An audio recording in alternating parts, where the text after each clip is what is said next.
guys, it is time. Are you ready for that time? Are you ready for the good time? Oh, they're starting it out with the Usos. Oh, they're actually gonna just jump into it and then play the theme. I like it. Yeah. I like the way their entrance looks. Got a really cool looking entrance. What is up, everybody? Here we are. SmackDown, our live event. Live hangout for SmackDown. The last SmackDown before the Royal Rumble 2020. Ah man, I gotta know how they're gonna get everybody pumped for the Royal Rumble. I'm already excited, of course, but you know, we'll see. We'll see what they can do to pump that up a little bit more. I really am enjoying how the Usos Titantron and everything is looking. It looks great. We got Corey Graves, Michael Cole. For WrestleMania, the Usos look ready. The big dog. Oh yeah, they're coming out here. All right, let's get the Usos up here. Welcome everybody. I see you in the chat. If you can hear me, if you can see me,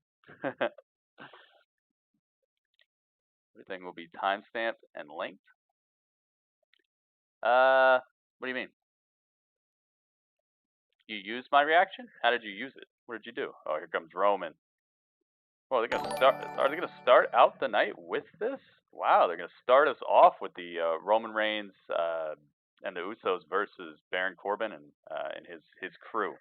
Ace bringing the sparks. Oh my goodness, Ace has more sparks than the Transformers movie. Now that's a lot of sparks. Because they have the All-Spark, which is like all the sparks. How does Ace have more sparks than that? I don't know. I don't know if I can divulge his information like that. I'm gonna let him tell you if it's what up.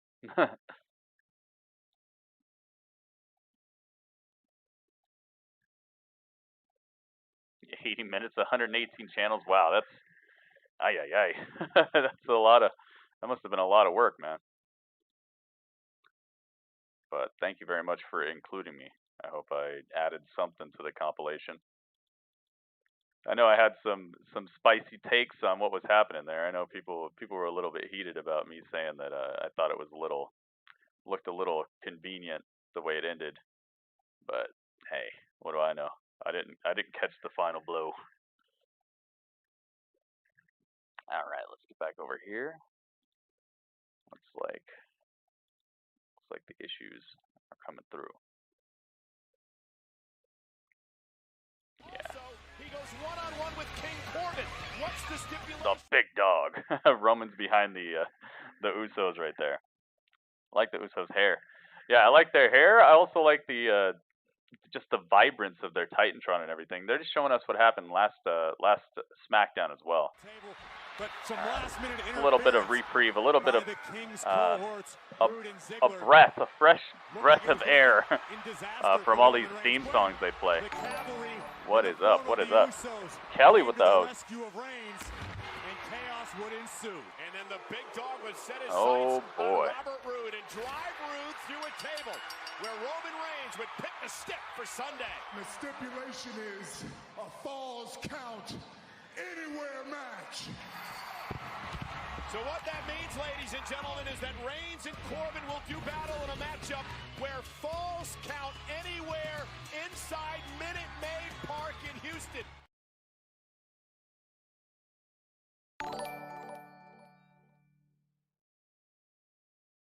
Oops.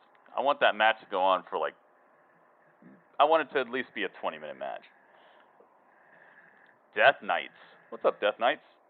Thank you for clicking follow. Hang on a second. Let me give you the taco, because you brought a taco for me. Here's a taco for you.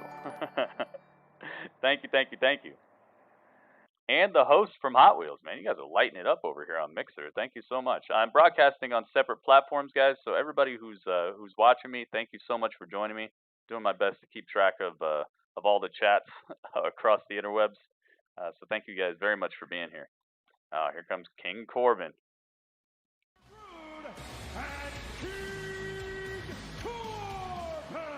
Yep. All right. So now you know that song. I like how they're showing these fans. These fans are just like, no. Please no, not Baron Corbin. Take him back up the ramp. He's getting carried down in the caravan. Let's see here. All right, Baron Corbin. This guy has elicited a genuine response from a lot of people in this arena right now. All right, who do you guys think is winning this? Do you think it's going to be Team Corbin, or do you think it's going to be the Bloodline, the Usos, the Penitentiary over here? Who do you guys think is pulling this off? Let's see. I got Bobby Roode over here too. Where's he at? Not Bobby Lashley. Bobby Roode. Yeah, there we go. Put you right there. And then we'll put Dolph up front. I think they're gonna pull some shenanigans. You think Baron Corbin might have a new? Because you know how Seth surprised Samoa Joe and all them with a. Well, he didn't surprise them, but there was a new member that joined. Do you think maybe Baron Corbin has something under his sleeve, and there's gonna be a new member of this squad here? That would be something kind of crazy. Okay, and then Dolph. There you go. Hooray! I did it. Made it happen. Missed out on this women's match. Yeah. Gotta do the diligence, man. Numbers wise. Remember, ratings matter. I gotta pay attention to the thing that most people are watching. I'm gonna keep giving Mo stuff about that because he knows exactly what I mean. He knows exactly what I'm talking about. I gotta watch the best wrestling show. This gets the most views out of all of them. The Blood Brothers. Hot Wheels, thank you for the sparks, and also Kelly Matthews, thank you for the sparks. Dolph Ziggler, once he enters that matchup, yep, ratings matter. Tied for second all time in most appearances in the Royal Rumble. All right, so Dolph Ziggler. Oh, Jimmy and Jay with a nice back elbow takedown and a drop elbow on him. Dolph kicks out at 1. That was not a 2 count. That was a 1 count. Tag made. Here comes Robert Roode. You know, for the Usos, they talked about being in the ring last week for the first time in over 5 months. Admitted that means they were a bit winded, but also think about this. Like that means that the theme song, that Judas theme song, is we'd have to go look, but I'm gonna say that most likely Baron Corbin's theme song is better than Judas because more people have heard it, because more people have watched Baron Corbin's theme song on YouTube than the Judas theme song. So it's by default, the more people who watch something makes it better. That's what's up with the ratings thing. That's why I don't care about ratings, because what I care about is like how good something is, and when ratings get involved, it just starts skewing things, because if everybody watches something, it doesn't mean it's necessarily good. Here we go. I got to talk about it because people do actually list that as like a reason something's good or not. That's what's necessary to get any sort of advantage on the Usos. Wait, is it real? Jimmy Uso is down for real. Is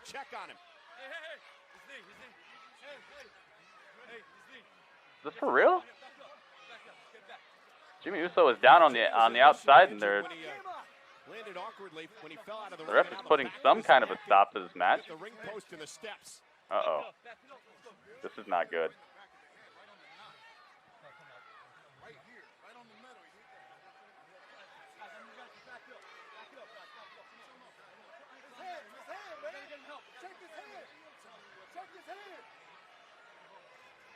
Dang.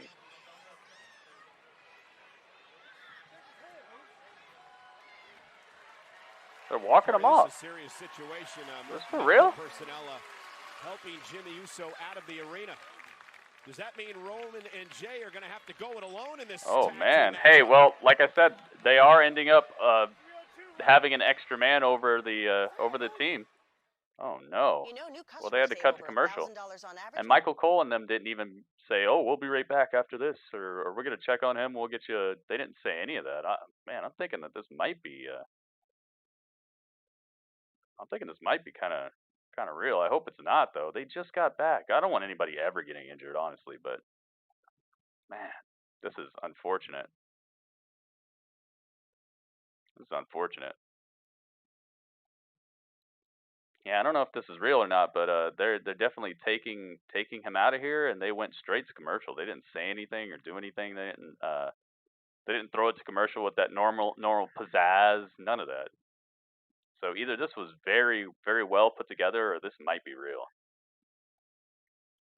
Yeah, it's a very horrible time, especially since they're just got back, and on top of that, they're building towards WrestleMania. And I mean, I could think of very few tag teams that are currently with WWE who I'd be more excited to see actually have a great match at WrestleMania. The Usos are awesome.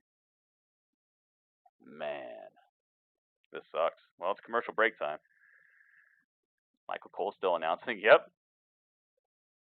Michael Cole, man. I saw some like old videos of him, like not even as an announcer, just as like an analyst backstage or like an interviewer.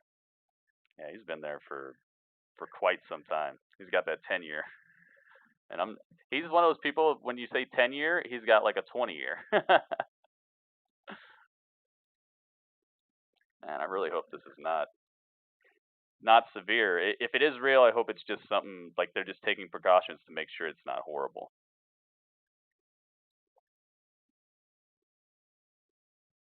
XFL starts tickets $24, DC Defenders tickets.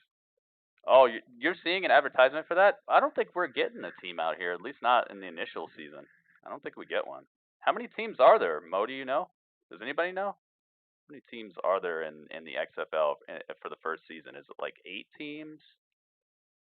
I think it's something like that. Once they come back from commercial break and they let us know, I'll rearrange this if we need to. If they're gonna let the match continue or whatever. I hope it's not that serious. By the way, thank you to Ace, the One Up Gamer, for your recent donation. Got you front and center on the desk, man. Thank you very much for that. And the epic song that you let me know about. I would have probably never heard that song in my life, but I'm glad that I did.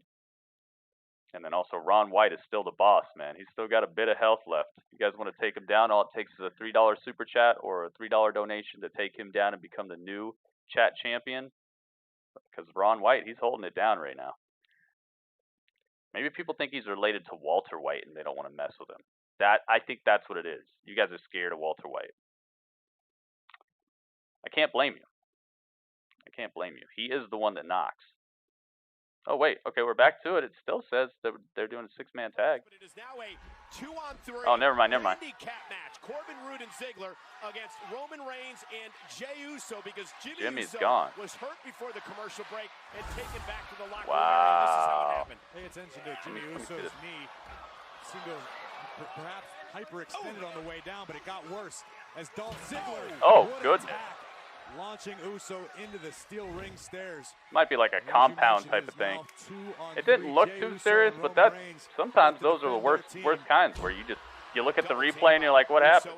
And then it turns out that they tore something and they're out for like 7 months. Strategy by Uso and Reigns, trying to cut the ring in half. Keep Dolph away from Wilder versus Fury. Nice headbutt by Jey. Here's the cover. Hook of the leg. Is it enough to put Dolph away? Near fall. Kick out at 2. Advertising a boxing match coming up. All right, so it's just Roman and Jey versus the world over here. From the Royal Rumble event, from their Falls Count Anywhere matchup, but this is also gonna put compete in the men's Royal Rumble match. This is gonna put a damper on their ability. Call me tater salad. There's 8. Yeah, I think there's 8 for the first season in the XFL. I can't wait to see how they do things, man. I didn't even get to read the rules.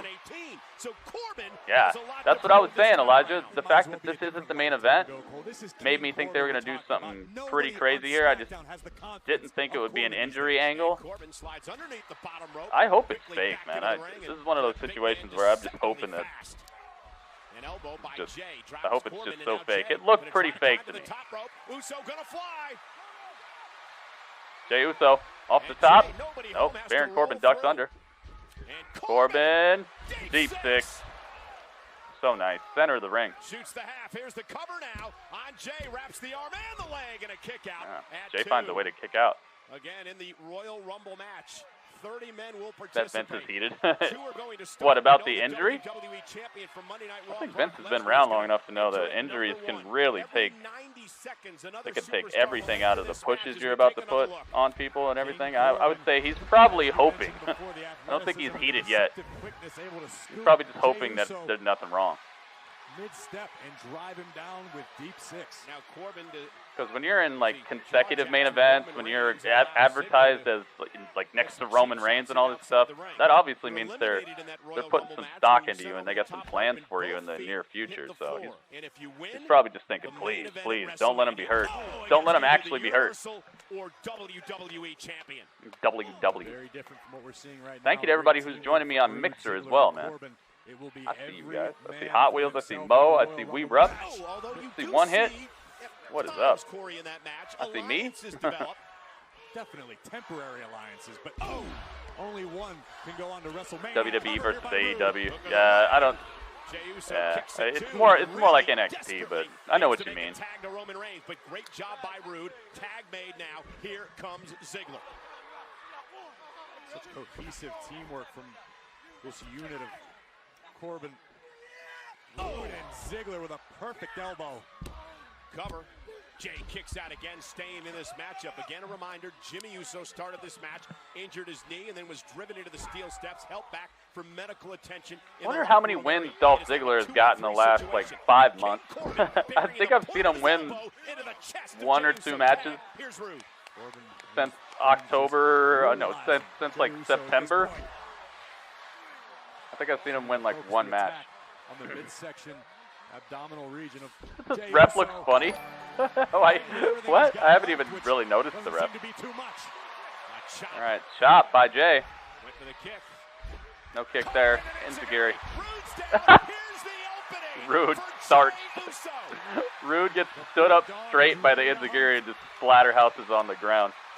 Roman Reigns looking for the tag. He's like, come on, tag me in. Uh-oh. King Corbin pulls Roman Reigns off the apron, then puts him right into the steel steps, right into the barricade, and now we're going outside. This might be a count out.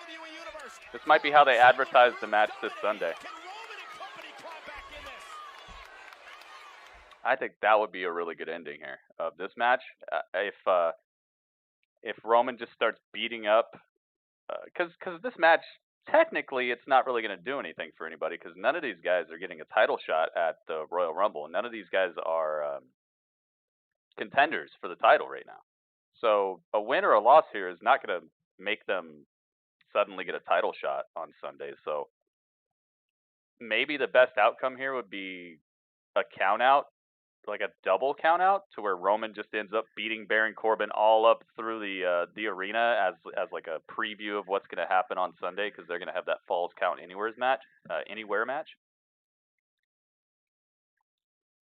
That could be a thing. I wish Keith Lee was in the Rumble. There's still some spots, right? I think they've only announced like 20 people or something. There's still some spots, man. I've seen a bunch of people saying that no NXT people are going to be in there. I'll believe it when I see it, guys. I'll believe it when I see it. There's still hope. There's still a bunch. I think there's still like 10 spots or 8 spots or something like that. Not the whole Rumble has been announced. And even if it was, remember what happened last year? Remember, like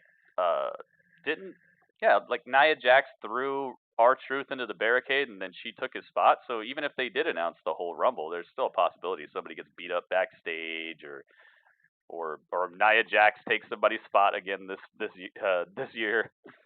So I wouldn't say it's an impossibility. Carter, what's up, man? Welcome. Please, English only in chat. Use Google Translate if you don't know how to speak English. Google Translate, English only. That way I know what people are saying. Because I got to make sure people aren't getting bullied or people aren't practicing hate speech in my chat. Because you know how YouTube is. People become responsible for what's happening in their chat. I think even Markiplier got in trouble for people just spamming his chat. So if Markiplier can get in trouble from YouTube, that means they can just grab me and like You know that the old hook that they used to have on stage? They could just hook me and just pull me straight off of YouTube. So I'm not gonna have it. Just English. Okay, English, please.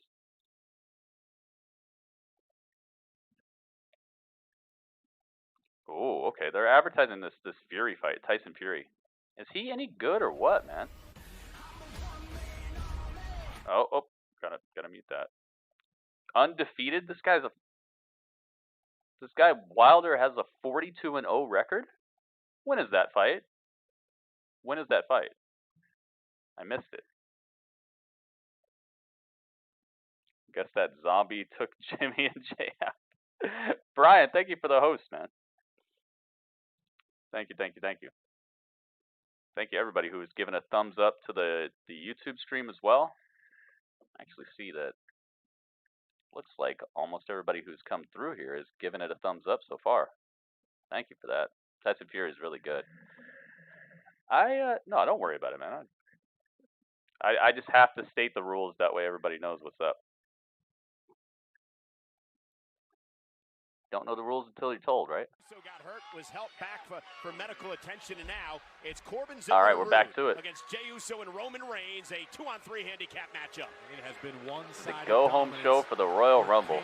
Corbin and his teammates. And notice, Corey, Roman Reigns is not even on the apron. He was taken out by Corbin right before the commercial break. All right, Baron Corbin in full control of Jey Uso. Roman's attempt to come to the aid of. Wait a minute. I take that back. The reversal. A big guy's worst enemy is the ring post. The ring post does more damage to big guys than the people they're fighting. Take a look at this. Jey able to use Corbin's own momentum against him, sending royalty into the steel post. What if Umaga or The Rock came out? That would be awesome. That would give people such hope for the Rumble. They'd be like, dang, dude, they brought The Rock on SmackDown. What's going to happen on Sunday? I think that would be great. You missed Nia Jax. She definitely was a brutal part of the women's division. Why would you put yourself in harm's way? Always nice to have more women on your roster. Right now, the variety on the women's roster, they're starting to ramp it up, but for a while it was just so repetitive. I'd like to see Nia Jax back. It would give them something else to add in. Roman Reigns just destroying the chest of Dolph Ziggler with 10. 10 shots and a big boot. Wow. Dolph Ziggler is so good at selling. He makes everything look like it's the worst move ever. It's like the worst thing that ever happened to him. Uh-oh. We're about to ooh-ah. Roman's looking like he's about to ooh-ah over here. He's in the corner. Dolph Ziggler. Oh, no, he's not going to ooh-ah. He's going for the Superman punch. Uh-oh. Oh! King Corbin from behind. He's got him by the hair. Super kick. Levels Roman Reigns. Is that enough? Whoa. That was as close to a 3 count as I've seen recently. The hand was like this close to the mat. Reigns was distracted by Corbin with a fistful of hair. Beautiful super. Man, he almost had it. That super kick really rocked Roman. Houston, Texas, this Sunday. They don't need Ronda. Need is a strong word. I would like to see Ronda come back. Why are they dirty or underhanded if they're perfectly legal in a Falls Count Anywhere match? Definitely seemed like they focused on the women's division in a little bit better manner when she was around. Made it seem like a bigger deal at least. A 2-on-1 assault. Ziggler, the veteran, has the official with him. Reigns being mugged on the outside. Reigns is down. Jey Uso nowhere to be found. Jimmy Uso's injured in the back, and Ziggler, Corbin, and Rude are picking apart. Come on, Roman, you don't give up. You never give up. Come on. Oh, he's got the John Cena. You gotta ask yourself how much of Roman Reigns is even gonna be got the left John this Cena saying now. Once we get to Houston, the moral of the John Cena story: you never give up. Falls Count Anywhere match and the Royal Rumble match. Jazz? Ziggler. Elbow to the heart, cover yet again. Yeah. Reigns, and a kick out. Corey, can you imagine? The Fury fight is if the you're Corbin Reigns 27th. and you go Okay, through this thank you, Falls Kelly. Count Anywhere match at 27th Minute of Maid, and then next month. You draw like say number 4 in the Royal Rumble match, and then Just in like order to Brock win the thing, Lesnar you gotta did, go yeah. through 26 other men. Yeah. How do you do that? And neck injury, but the doctor says it's 100% to compete. Did he say that? Where are you hearing that? We don't really do dirt sheets and stuff in here. We just kind of let it rock, man. We just kind of like watch. So I don't know where you're reading that from, but I'd rather not even know. I'll just wait till Sunday, man. It's not that far away. Big dog flat on his face. Boo. Enjoying the outpouring of emotion from the WWE universe. Oh my goodness, Baron Corbin with the mountain pound. Corbin just has this right hand. And those are trained fists, man. Baron Corbin is a Golden Gloves boxing champion, so when he throws those punches, there's not just a big guy on the other end. There's a guy who knows how to use his strength as well. Returned with a vengeance a couple of weeks ago. If he's the WWE champion, why is he in the Royal Rumble? Because, man, he's probably bored. Well, that's one thing I have to say about Probably Rude, bored, man. He just wants to prove how good he is. confident team. If you're at the top and you don't think anybody is worthy, what would you do? You know, just sit at home. Go out there and prove it. Oh, Roman reverses the glorious DDT right into a takedown. Oh my goodness, deadlift, power bomb to Robert Roode. Crack the back. Just exhaust his gas tank with that last display of power.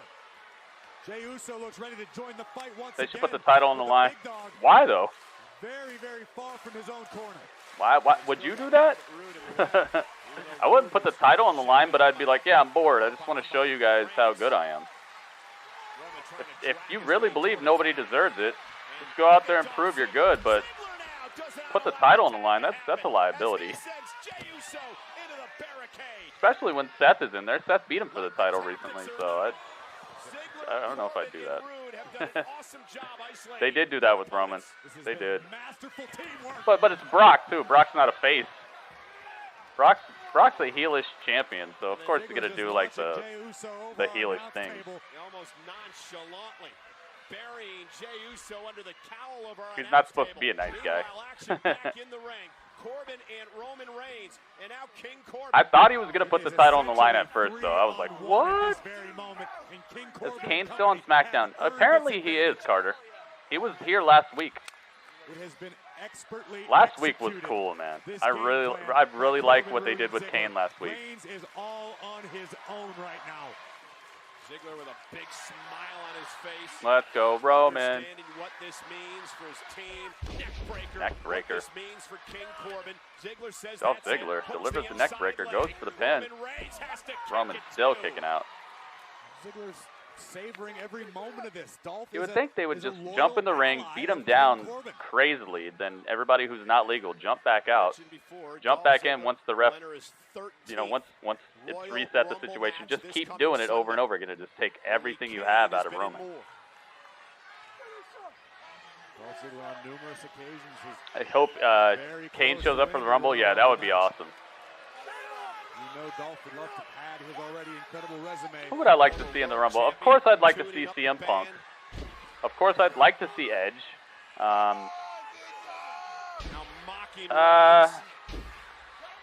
The Undertaker would be cool. Oh, Superman punch cracks the chin of Dolph. The Superman kick? There's such thing as a Superman kick now? What is up with Michael Cole sometimes? Wait a minute. Jimmy. Jimmy's back. Roman. Jimmy. What's going on? Hulk Hogan. Ric Flair. Let's get Ric Flair in there. Samoan drop. Jimmy Uso still selling the leg, but Jimmy Uso visibly shaking in a great deal of pain, but still bringing the fight to Corbin. Nice right hand. Oh, suicide dive by Jimmy Uso. Takes out Baron Corbin. Oh, Robert Roode. He's been taking some selling lessons from Dolph Ziggler, it looks. He's flying all over this place when people hit him. Nice crossbody. Baron's right there to break it up. Yep, bring him. Oh my goodness. Another Superman punch. Roman Reigns starting to clean house a little bit. Uppercuts on the outside. Roman Reigns chasing down Baron Corbin. Jimmy in the ring. So is Robert Roode. They're not wrestling right now. They're just laying. Uh-oh, here we go. Is this the angle I was looking for? Here we go. Roman and Baron Corbin going out into the crowd. Oh, hit him with a trash can. Roman just hit Baron with a trash can.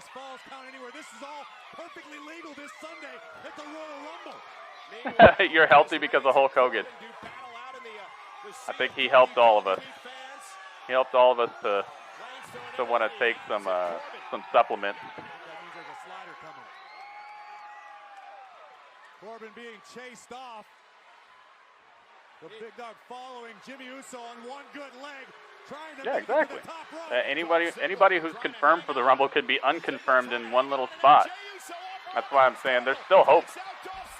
Uh-oh, wait a minute. Robert Roode up top. Oh, goodness. Robert goes down. There's another frog splash. Done.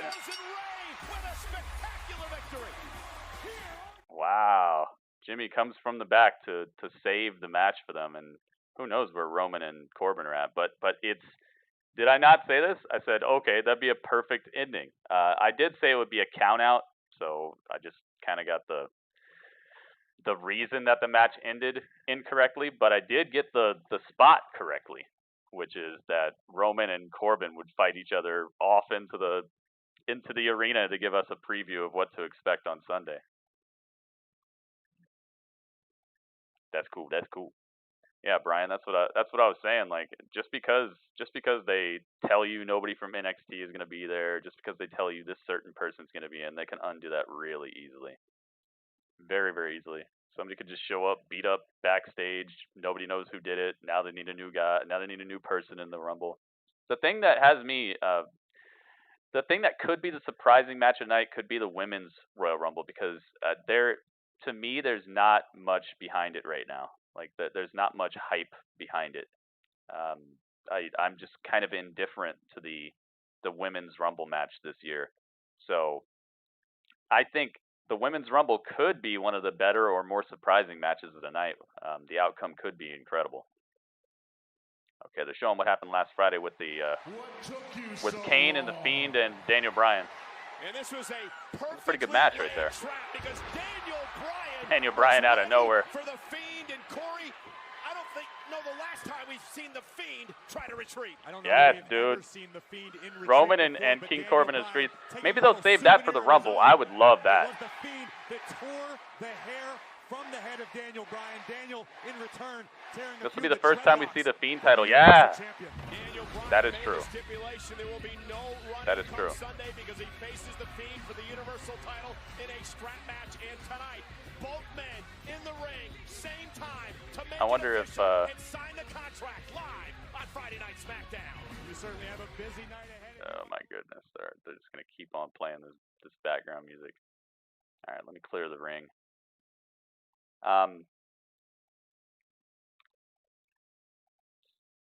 I've actually heard some speculations what people are thinking is the Fiend's power, but if the Fiend's power was, because some people are saying, oh, it's the red light, it's the red light, that's his power, but if that were so, then he wouldn't have ran away when Daniel Bryan came out and kicked him, because the red light was still on. That single knee that he caught from Daniel Bryan would not have phased him at all. This is the same person. This is the same being that caught, like, how many curb stomps? Like 8 curb stomps, a toolbox, a sledgehammer. This is the same person who caught all that under the red light, and he came back like a zombie. He just jumped up like nothing happened. The red light was on last week when Daniel Bryan got the best of the Fiend. So if you're saying that the red light is his power, then how would Daniel Bryan have gotten the one up on him last week? Because the red light was still on. So the red light, if it was his power, they made a big giant mistake. And I don't take Bray Wyatt as a guy who makes that big of a mistake. So I'm saying the red light is probably not his power, because if it was, then he would have still had that power on Friday, which he didn't, obviously. Something changed, and it wasn't the red light. He had his mask, he had his normal ring gear, he had the red light. What could have changed? It's got to be something about it's got to be something about people not being afraid of him. It's got to be something. It's got to be like one of those Freddy Krueger type of things, you know. And there's always that moment in like a Freddy Krueger movie where people are just like, I don't care, or with what's it called? Labyrinth. Remember when she's like, you have no power over me, and that's what did it. Maybe it's just like Labyrinth. Maybe it's like, if you show that you're not afraid of him and you take the initiative, that's when he can't feed off of your fear anymore, and that makes him weaker or something. That would make sense. Not the red light, because the red light was on last week. They're just at commercial right now, so I'm just making a conversation. What if the one-up on the Fiend is the opponent's power to end the Fiend? What do you mean? Like, if you outwit him? If that's what you mean, that could be it too. He lost the title from the fear of the Fiend. The thing is like, he was showing that he was scared. When Seth was in the cage, and when he was fighting against the Fiend, he was always like, what are you? What is this? You know, I've never seen anybody get up from this. So he was showing that fear within the match. So, and I think that is what was in turn making the Fiend stronger and stronger and able to tank all those finishers. But if you go in there and you're just not scared of him, then that might be why. Oh, think about this. Dude, I might have just solved this whole thing. That might be why Bray Wyatt chose to fight The Miz as Bray Wyatt, as Mr. Rogers Bray Wyatt, instead of the Fiend, because he knew that he'd crossed the line so much by going into the Miz's daughter's room and leaving that doll and all that stuff, that the Miz wasn't scared of the Fiend. He wasn't scared. He wanted revenge for his family, so he knew that the Fiend wouldn't be potent against the Miz. The Miz would just come out there and just try to destroy the Fiend. So maybe that's why he wrestled as just regular Mr. Rogers Bray Wyatt, because he knew the Fiend would have no power over the Miz. Maybe that's what it is. Maybe his power is fear. And he saw that Miz was just like, dude, I'm just going to destroy him. I'm going to take what he loves. Make it like Pennywise. Yeah, basically like Pennywise. If you show that you're not afraid of him, and that could be why, and that would perfectly align with what we've seen. It wouldn't be like, oh, the red light, and then the red light's on and he's still getting worked. It would actually fit in. Daniel Bryan is showing that he's actually not afraid of him. But he brought the red light because he was coming after Kane.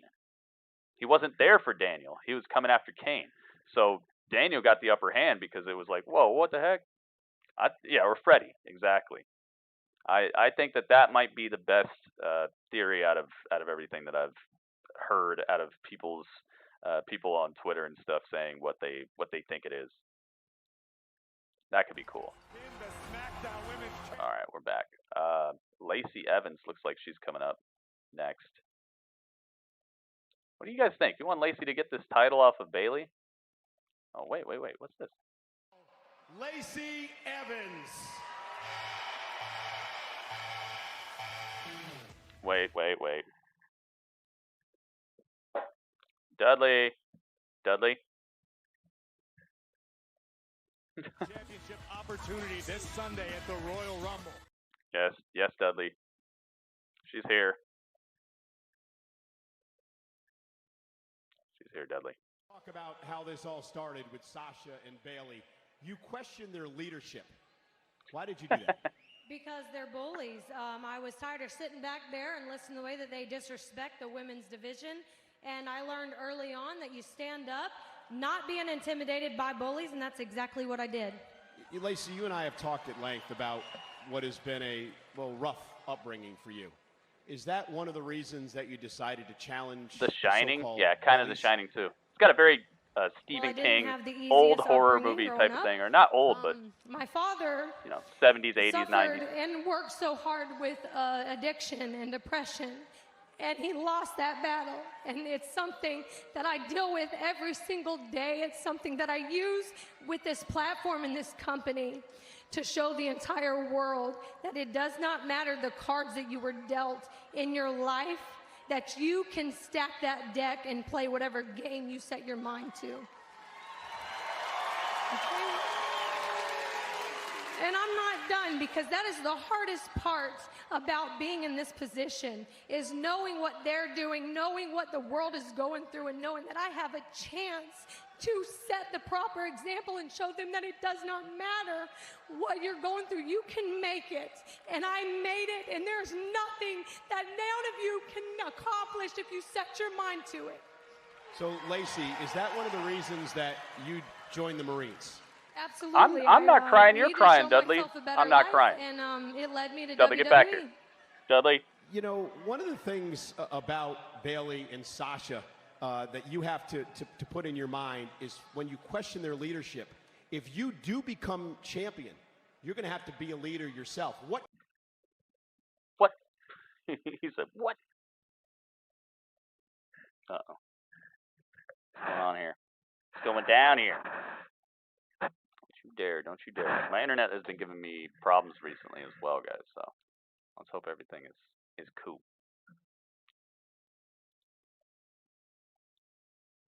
Looks like we're just chilling.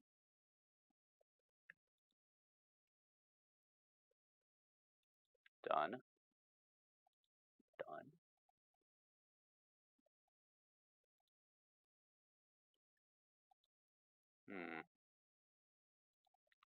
Lacey made my whole stream cry. Lacey, why you do my stream like this?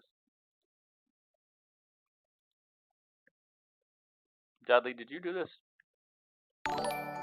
Dudley, you did this to my stream, didn't you?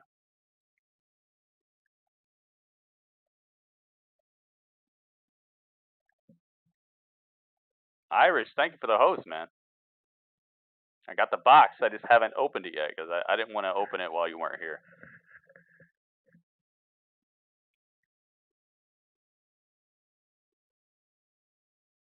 Act like a lady, cry like a lady. Women cry in a segment. Ay, ay, ay. Let's see what we got.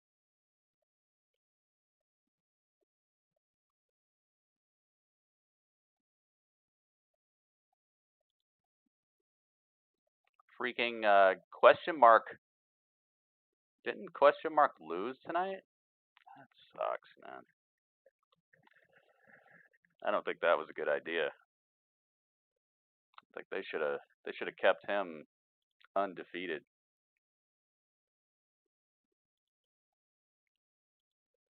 Don't be jealous 'cause they like what they see.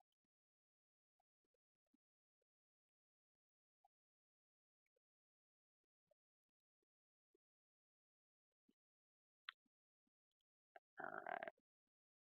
See what we got over here.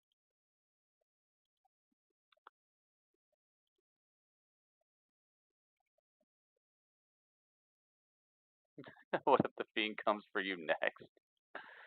The Fiend, I will tell you this.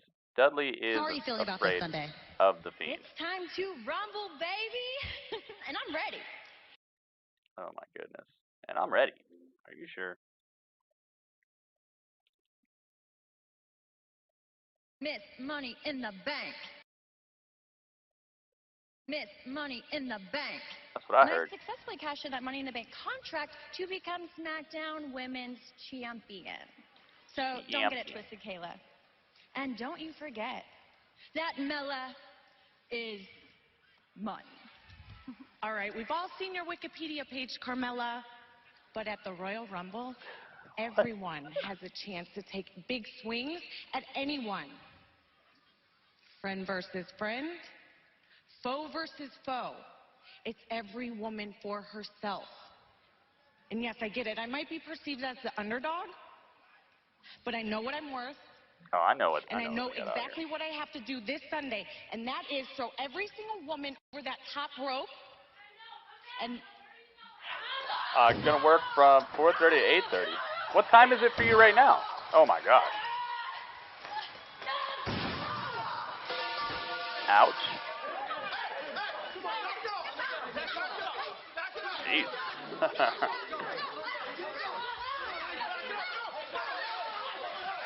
I don't think I'd be fighting anybody before. Jeez, man. Heck is breaking out. Porky, I've got a very Heck is important breaking job out. for you. For me? For me. Ready for some fun? Oh, everyone, calm down. Oh my goodness. Hey. It's 3:45 for you right now. Oh, I see. Dang. All right.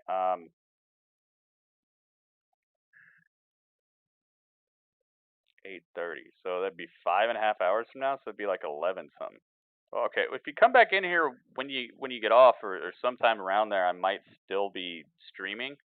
I do have to get up early because I have a internet technician coming out to check out what the heck's going on with my stream, because I've had the last two streams in a row I've had to end early because I just can't get any upload speed, and it just happens out of nowhere, and it's something that I've been dealing with since I came here. So that's 5 months that I've been on and off having this issue, and I need them to get it fixed.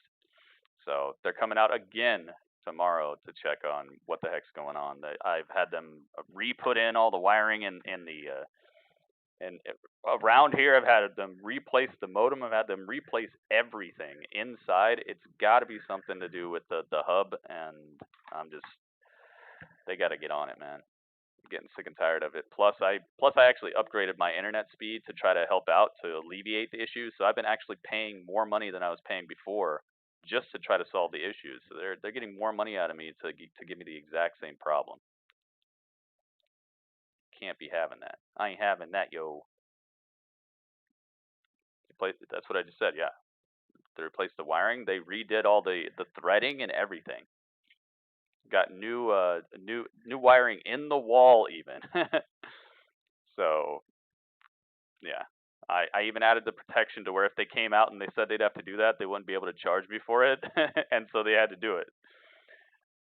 Man, it also helps that I know a thing or two about internet because I've sold it and worked on it before. So whenever they try to like game me, I'm like, nah, that wouldn't affect it. And they're like, you know this stuff? I'm like, yeah, yeah, I do. Oh well, yeah, I guess I could look at that, and that's how I got the wiring fixed, because I was like, dude, the only thing you guys haven't done is this, and so they did that, and it's still giving me problems. So it's got to be something outside. We shall know tomorrow. All right, here comes Alexa Bliss, Little Miss Bliss. Tag team match. Scheduled. Oh, there's gonna be a women's tag team match between actual women tag teams.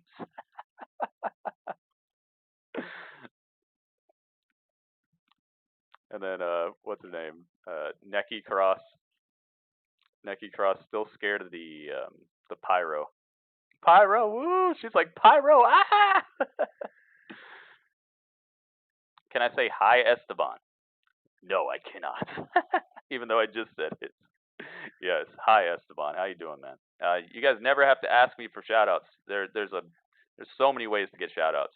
You can donate $1 or more. That's a guaranteed on-screen announcement and shoutout. That's how Ace the One Up Gamer got his name right down here on the desk, and that's like a 50th shoutout he got just for $1. So your name will be on the desk. If you donate $3 or more, you will be the boss. So not only will you get the on-screen shoutout, your name will be on the screen until somebody else donates something more than $3 to take you out. That's why Ron White is the chat champion. On top of that, if you subscribe to the channel and you have your subscription set to public, means you have to Like if I go to your channel and I look at your subscriptions, it'll actually show me your subscriptions. If you have that going on, you subscribe. Between ad breaks, I check up on it every now and then. Excuse me. You'll get your name on the screen. On top of that, if you do a super chat, that's gonna definitely be in the chat. It's gonna show up over here. It's gonna actually blow up on the screen. So you never have to ask for shout outs, man. And if you go over to Mixer and you do any of the stuff that you're seeing pop up on the screen, like hosting, giving embers, giving anything over 5,000 sparks over there, following, just clicking follow, all that stuff shows up. So your shout out is but a couple clicks away, and you'll never have to ask me for it. It is very guaranteed in those situations. Fire and Desire. Corey, this Otis story is. I don't think that's the Fire and Desire thing. I think that's Mandy Rose's theme. All right, let me get everybody up here on the screen. So we got Alexa Bliss. Powerhouse, a very capable athlete. I just find it really hard to believe that Otis is something of a love or romance interest of Mandy Rose. Why can't you believe that, Corey? Because I have eyes. Oh, wait a minute. This is, look at this. It's Lacey Evans and Bayley. Lacey, oh, well, throw the match out. Has, made its way out to the ring, and now all the women involved. Little preview of what we might see Sunday. What's going on with the mic? The Royal Rumble they don't have the ring mic'd up right. I can't hear anything from the actual match. I could just hear Michael Cole. The bell rang. The tag team match. So Lacey Evans ran out here. Been thrown out, but I don't think else? anybody in the ring cares right now. Lacey Evans still anxious to get her hands on Bayley. Emotions Bayley's are out at an here. all-time high right now all kinds between of those out two here. competitors. Nikki Cross getting her some of the Smackdown Didn't hear Women's the Champ start right of the now. scene. Oh. Officials doing everything really? they can to separate these women here tonight on Friday Night Smackdown. Evans and Bayley battle for the Women's Championship Sunday. Uh-oh. Here comes Elias. All right, let's get them out of there. Well, just when I thought they were doing the right thing with the women's division, getting some tag teams, some actual tag team action. Nope. Throw it out. They face each other. Let's go to work. What? The monster among men, Dude, teams with Elias against I could hear their like production stuff. Could you hear this? Are you guys hearing this? Like I can hear Michael Cole on the mic, and I could hear somebody backstage like in the mic saying they face each other, and then they actually turned and faced each other. Did you guys hear that? Like I'm hearing their behind the scenes stuff from WWE right now. They like messed up the feed. Now that's a cool audio mess up. Okay, I give AEW and I give WWE crap whenever they mess up the audio, but that's a pretty cool mess up when I can hear like the people that are actually like, then they face each other. Now he comes out. Take a step. Okay, yeah, there he is. That was cool, dude. I got some sort of weird feed where I could actually like hear what they're doing with their production. What if it stays that way? Ay. That would be cool. Just for one show, it'd be really cool. Elias, boo. Elias is cool. Is somebody gonna get fired? I don't think so. If they haven't fired half the production team in AEW, I think these people are safe. AEW messes up a lot more than just having me hear like somebody's sentence backstage. Remember when AEW, I didn't just hear people talking backstage. I heard somebody like drinking coffee backstage. Drinking something. Remember that? I wish I could hear Vince. That would be the best. That's a tier that I would actually pay for it. You know, it's like $9.99 for the network. If you could pay like $12.99 and you got to hear like Vince McMahon backstage being like, "No, don't say it like that." Michael Cole, what are you doing? I might pay an extra like $3 for that. What are you doing? Get out there! He's like screaming at people backstage. Dude, I might pay an extra $3 to hear Vince from the gorilla position. Oh, that'd be fun. Maybe for like 1 month I'd do it. I don't know if I'd keep doing it. I'd want to hear what he's up to during like WrestleMania and all like the big events. See how upset he is. I think that'd be really cool. This is what I'm talking about, man. They could just hire me. WWE could hire me. They could pay me minimal money to just like check out their plans, check out the way that they're doing, the way they're putting together their up and coming projects, and also ways that they could further our entertainment and enjoyment of their product. Because having the hours of wrestling they give us every week is cool, but there are ways that they could enrich that by a lot. You know, like have there be like a, you know how there are those cameras that are set up? You can go on YouTube right now and type in like 24-hour camera, and then it'll show you what downtown Washington is looking like right now, or downtown, I don't know, downtown Orange County or something. Like you could just see a camera that's like showing a place.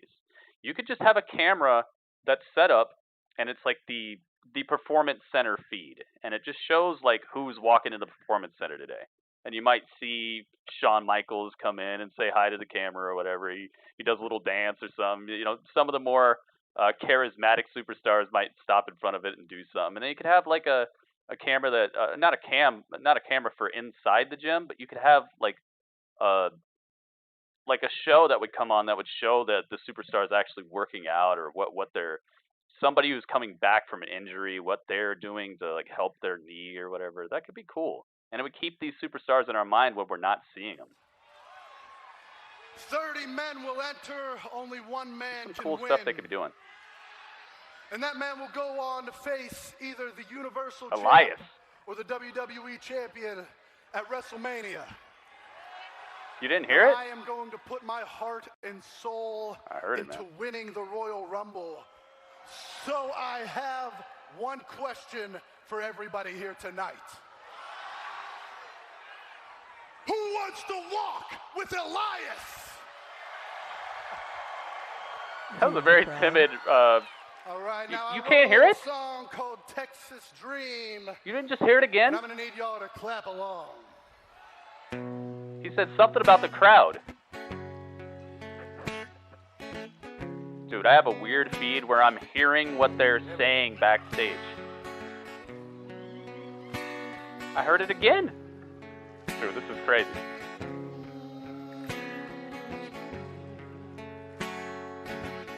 This year's Rumble starts with the Beast. Luckily for you, we're gonna end with me. So goodbye, Seth, Messiah, you ain't. Goodbye, Randy Orton, Ray, and Ricochet. For this next part, I need someone to help me sing. So please welcome the monster among men to the ring.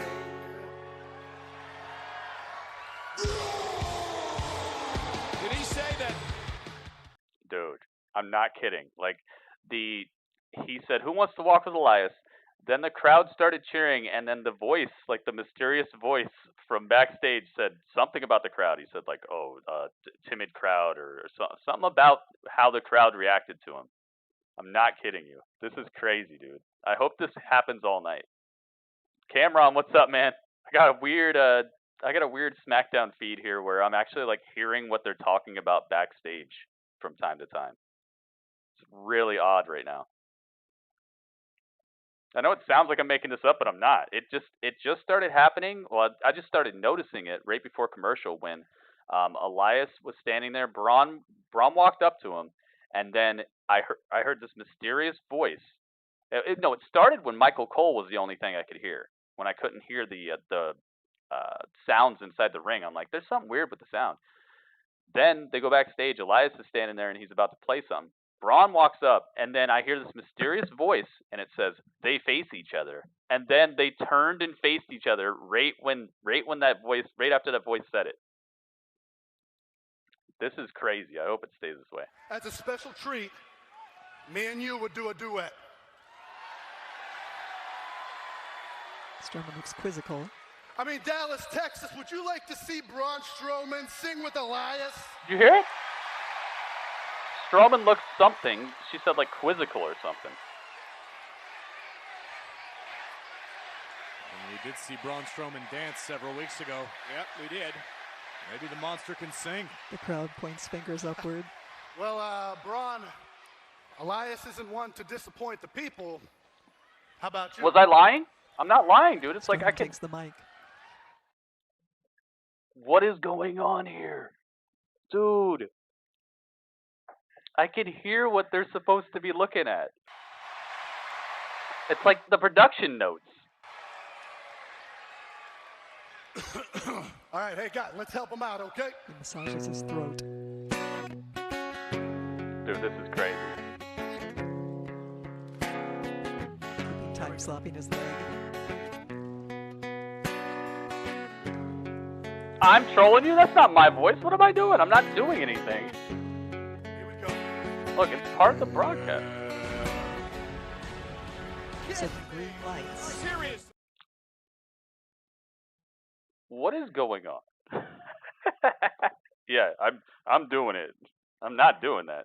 How would I do that? I'd have to know what's gonna happen and like do it as it's happening in a voice that's not mine.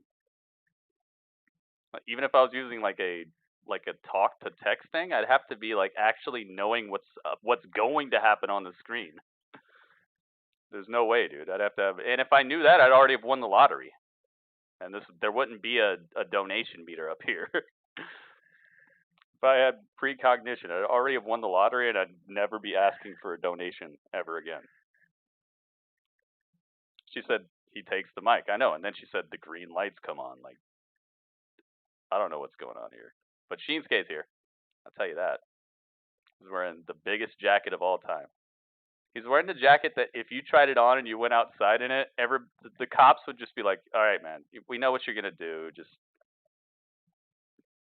put your hands behind your back. We're gonna take you down for, attempted indecent exposure."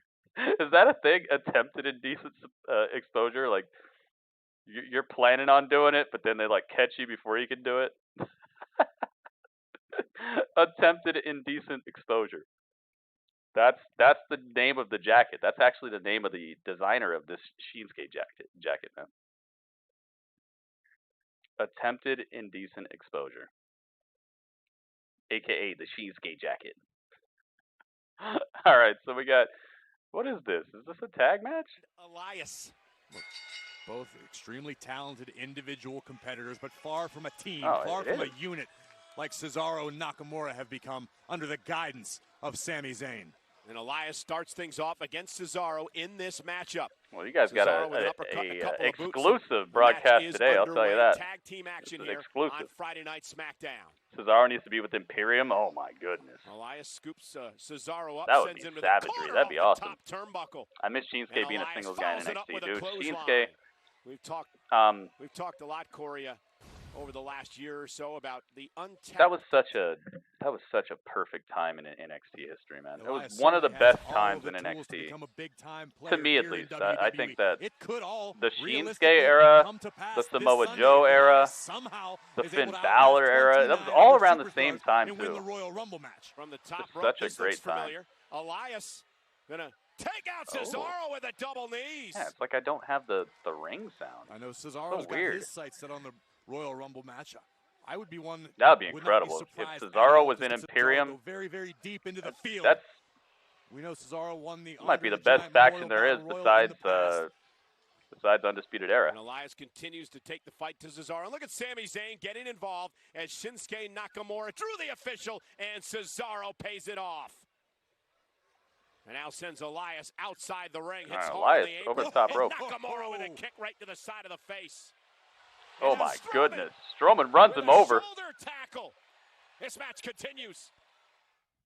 What's my safe flight story? So weird, man. It's like I can't hear the ring sounds, and I can hear the crowd just a little bit, and I can hear Michael Cole like he's in my ear. I think they crossed some wires or like I don't know. They plugged something into the wrong. Oh, Braun Strowman was like, "What does this button do?" And then he pressed it, but he didn't tell anybody he pressed it. Right before Braun came out tonight, he pressed a button backstage, and he didn't tell anybody he pressed it. He said, "What did this button do?" And then he just pressed it, and then nobody was around, and he said, "Gotta go now." He just walked away, and now I can hear what they're saying backstage. Yeah, the ring gear and everything. That's so true.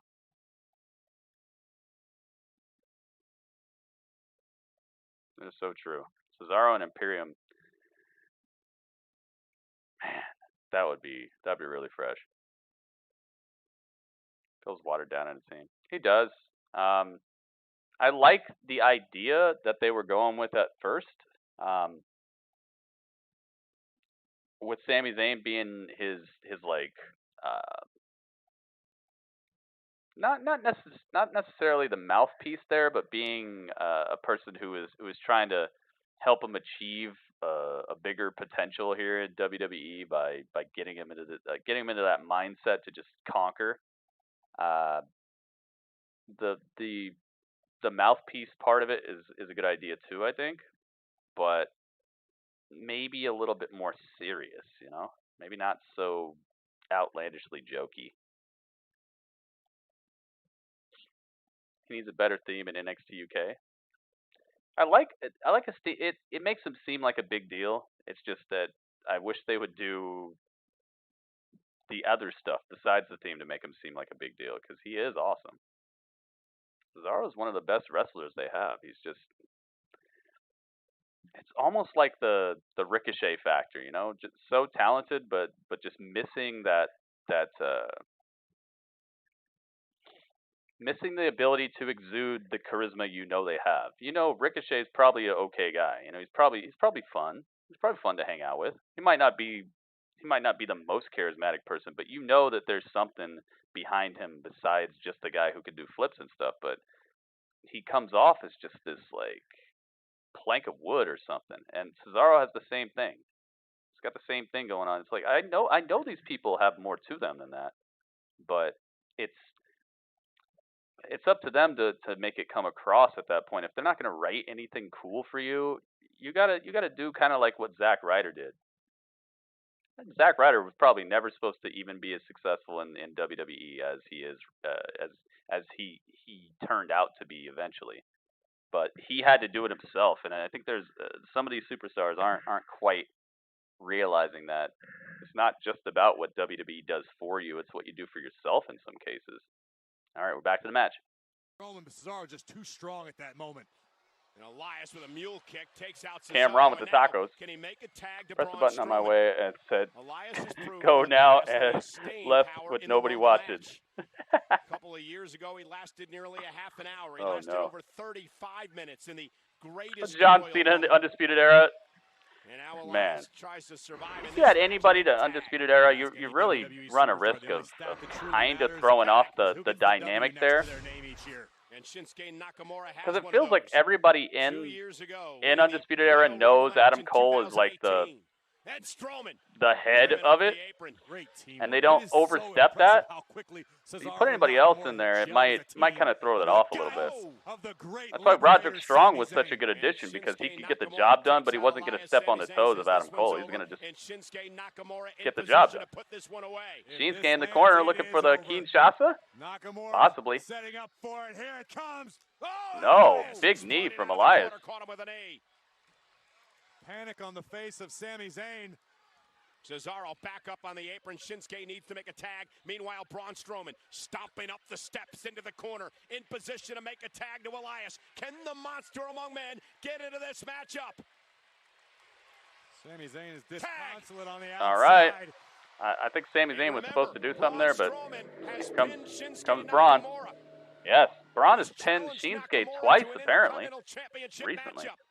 And would love to take out Shin again tonight. Oh my goodness. Big body splash and just a toss. That sort of skill set will serve Strowman. Braun's getting hype over here. Splash in the corner.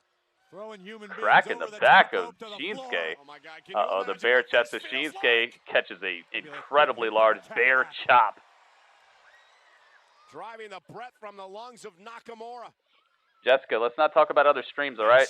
Please leave other streamers' names and stream business out of here, please. Second rope, down goes Strowman to one knee. Nakamura Will I stream chopping Worlds down the Collide? much I do larger not Strowman. know yet.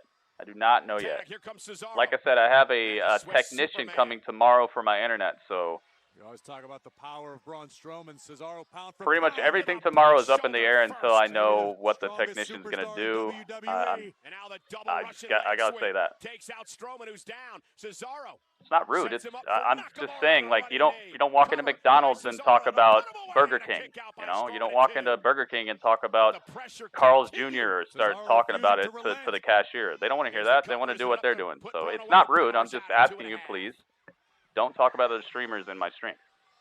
Cesaro begging Sami Zayn to do something about the The situation. simple rule. I asked nicely. I Cesaro didn't say simply anything asking rude. for guidance. And So it's look into a the very sidelines for your understandable head rule. coach. A lot of streamers, including Ninja, you might have heard of this guy called Ninja. He doesn't allow you to talk about other streamers in his stream either. And now Cesaro runs It's not right something into I'm the just arms making of up. It's something Strowman that's just a for common running courtesy. Power slam. Running power slam to Cesaro. Braun Here's Strowman gets a Elias. tag. Is he going to give Elias the victory here? Elias off the top rope. Elbow drop right to the chest. Cesaro's taking this pin. Yeah, this is over with. Elias and Strowman with the win. Game over. Elias and Braun Strowman. Yeah, you're right. Just from that little bit that I heard of that song, it does sound somewhat ACDC-ish.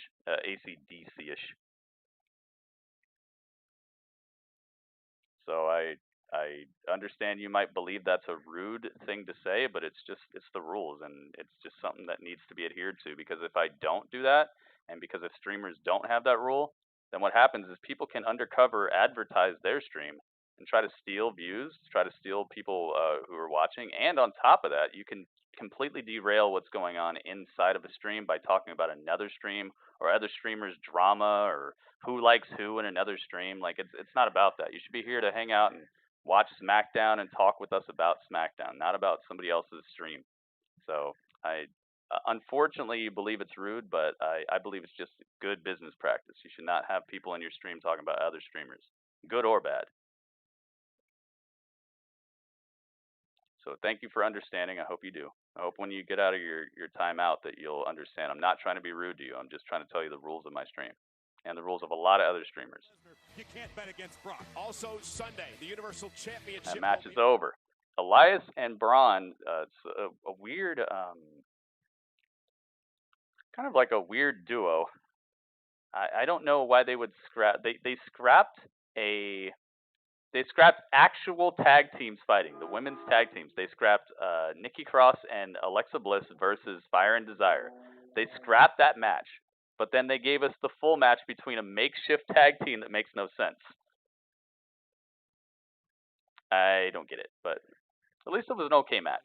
The Universal Championship. All right, they're showing us what Daniel Bryan was talking about last week. One of the most disturbing personal rivalries in Oh, no. comes to a head. No, we are not doing that song. Are you ready for a copyright strike? No, I'm not. I do not want it.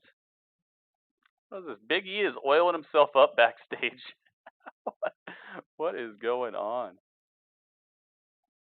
What is this about? Up. E, what are you doing? Kof, you know I always say, if your boy is greasy, eliminating me can't be easy. Yeah, thank you, Pippi. I appreciate you, man. Thank you. Appreciate you. A nice little But that's slap Sunday. on the buttocks. What is Sunday. going on? Tonight you go one-on-one with the returning John Morrison. Yeah, a.k.a. the Prince of Parkour, who thinks he's just going to backflip his way. Yeah, I know Hard Times is on, man. I know it's on, but I know that there's gonna be more people to tune into this stream if I'm streaming SmackDown. So I gotta make equivocation. Do every Friday night on SmackDown. It's my favorite WWE Superstar theme song. And we've been backing up our WWE Tag Team titles for months. And after you Of all time or just currently? Tonight, we're going to hop up in the whip and head all the way to H-Town for the Royal Rumble. Bro, this is my favorite time of the year, man. I just get so excited thinking about that clock tick-tocking down at Minute Maid Park. The Royal Rumble's going to be lit, baby! And it don't matter what number we come out at. It don't matter, you know why? Because we got that power of positivity on our side, right? Mm-hmm, you know. Hey, you ready to climb that mountain together one more time? Let's do it, let's do it. Yeah. And this year, we do it for our boy, the kid, That's right. Xavier Woods. That's right, baby. Yeah. That's right. Tell them why. He Because slapped their armband bands. they rock. Kofi versus Morrison live next. They rock. I'm still hearing it. Are you guys still hearing it? It was like they slapped their armbands. And then they started doing it more. What is going on here?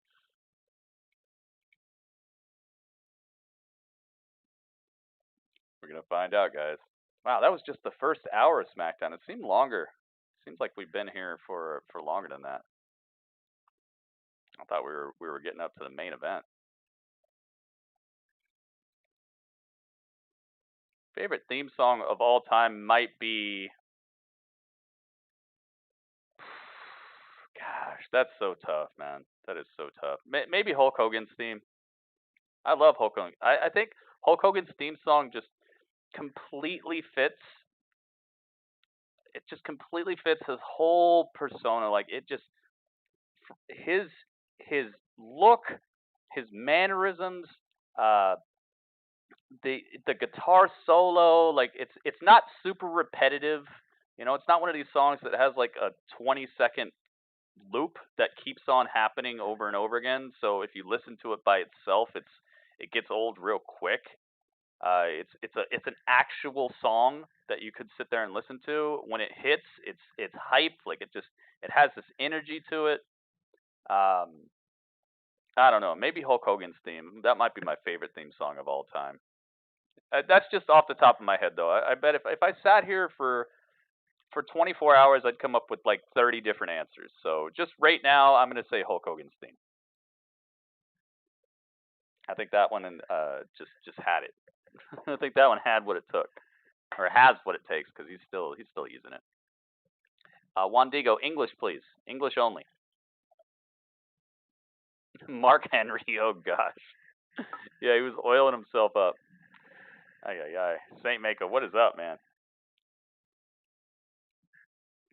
Welcome to SmackDown. I got this weird feed of SmackDown today where I can actually hear what they're saying backstage sometimes. It's not all the time. It's like I can hear one backstage employee. I can't hear the people who are like making the cuts or anything, but I can hear like one person who's running some part of the production. Really strange. Undertaker, yeah, Undertaker, the Dark Side Undertaker thing. Is that the one that was like it's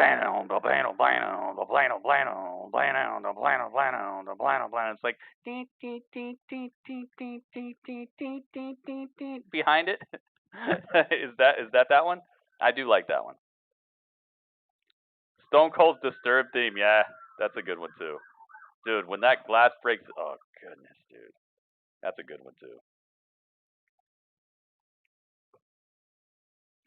I like that.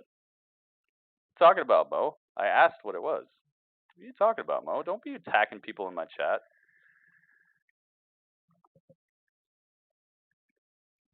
If you're kidding, you need to put the LOL after that. Don't just put it. I like the Biker Takers theme. Oh, keep rolling. Yeah. Did you know that he directs movies now? The lead singer of Limp Bizkit, he's actually a movie director now. He does that too, and he recently directed a movie with John Travolta in it. And from what I hear, he's actually pretty good at directing. I hear the movie wasn't that great, but that the direction, like the way that they shot it and everything, was pretty well done. Triple H, My Time. Oh, Leo Rush's theme is cool too. Yeah, there's some great ones. There's some great themes, man, and that's one of those themes. That's one of those things where there are some people who say that themes don't matter so much, but I think that a theme can set the tone of an athlete so much, and can tell you everything that you need to know about somebody sometimes. Like somebody who debuts to the right theme, it can just leave such a great lasting effect. Also, it can help you, especially if somebody has just recently turned heel or they've turned and they changed the theme, it can help you to get to know them without having to spend massive amounts of screen time to really get you on the same page of what they're up to. And it just becomes part of the character. It just becomes part of the character, part of the entrance. And there's a reason that WWE spends so much time on it. Like, there's a reason wrestling, like, you'll see something will take maybe 5, 7, 8 minutes for a match for the people to even get in the ring. It's like they're not just wasting time. They know that matters. Gets people hype. People get to cheer for their favorite superstars. More stupid questions. You know Pretty what cool. I'm doing? Uh-oh. I'm They're facing Ron Roman Corbin. Reigns in a Falls Count Anywhere match. I'm going to embarrass Roman Reigns. I'm going to hand Roman Reigns the beating of a lifetime. I'm going to drag Line him in the through sand, yeah, that's a every good one too. inch of Minute Maid Park. I'm gonna Kenny beat Omega's Roman theme, I Reigns like that so too. bad that handcuffs and dog food, well, that'll be child's play. Roman Reigns will not make the Royal Rumble match, but I will, and I'm going to win it. And at WrestleMania, on the grandest stage of them all, the King will be crowned the new Universal Champion. The Hollywood slowed down song, yes. He walks off.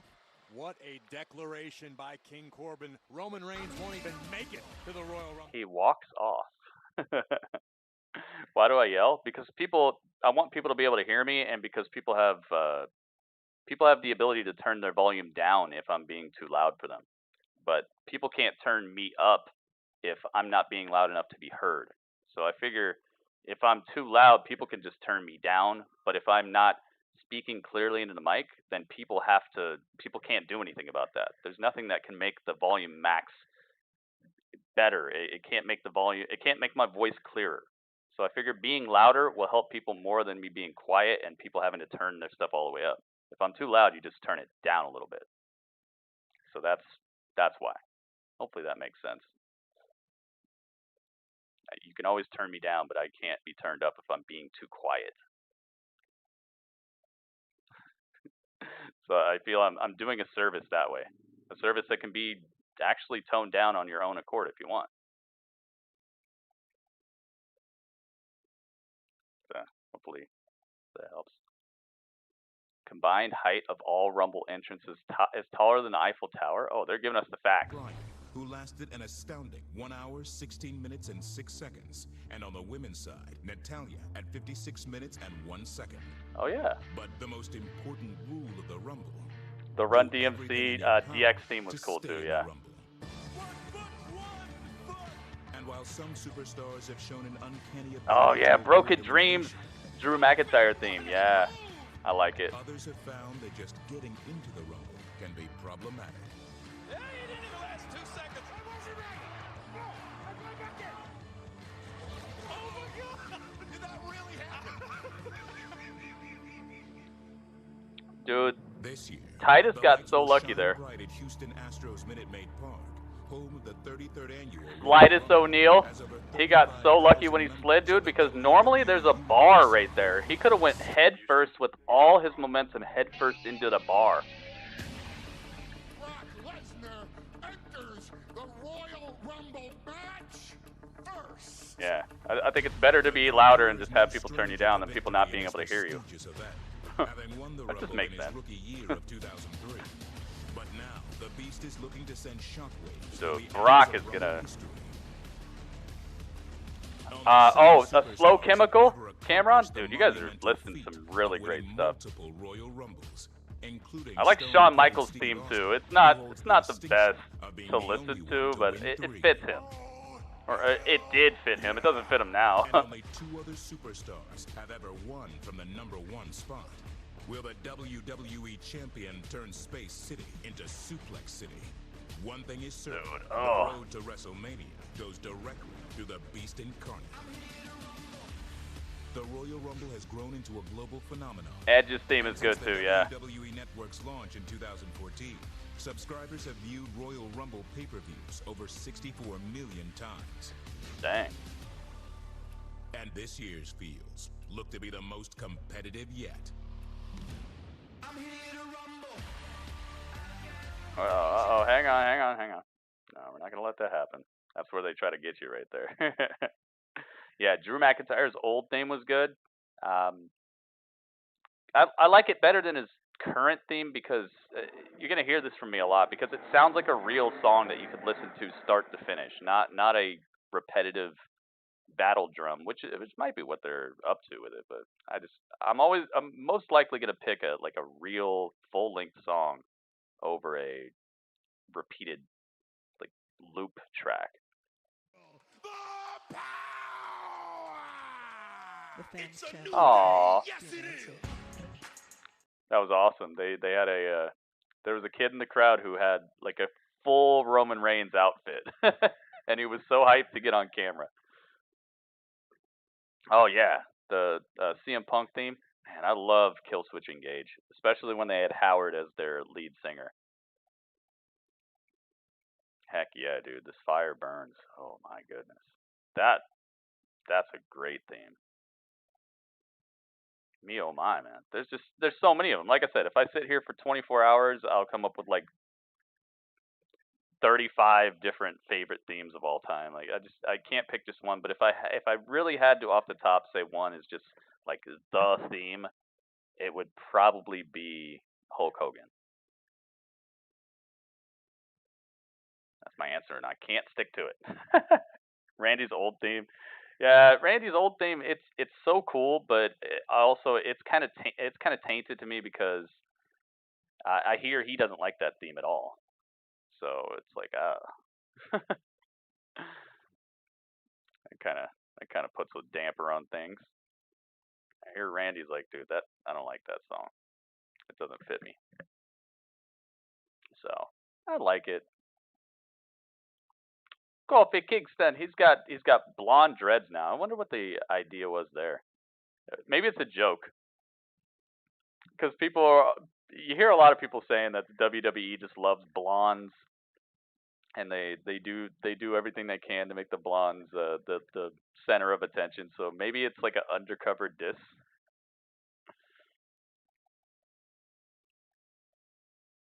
Yeah, Burning My Light, it's a good song. I do like it, but it just kind of put a damper on it when I heard that Randy doesn't like the song.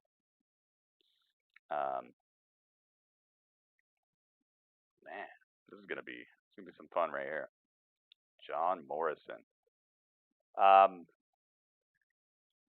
just hope that this doesn't become a normal thing.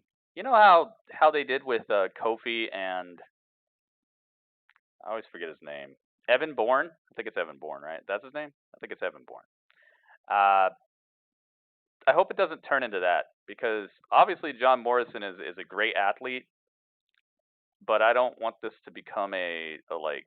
And I can already kind of feel it, man. I don't want this to become let's watch them wrestle for 15 minutes and then never give them an actual storyline just because they can wrestle good. You can wrestle good, so let's just cart you out here.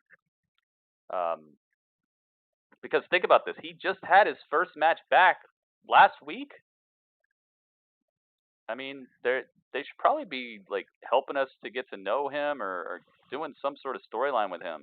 We saw he could flip around. Cool. Like get to something with him, and I hope that that's what they're up to with Kofi. I hope that's what they're up to with Kofi and him. All right, I'll be right back.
Uh-oh, we got Sheamus. Vermin that have infested my home. And I went after the Basic loudest thugonomics. squeaking rat. I like that. I like that theme. Christian's theme, yeah.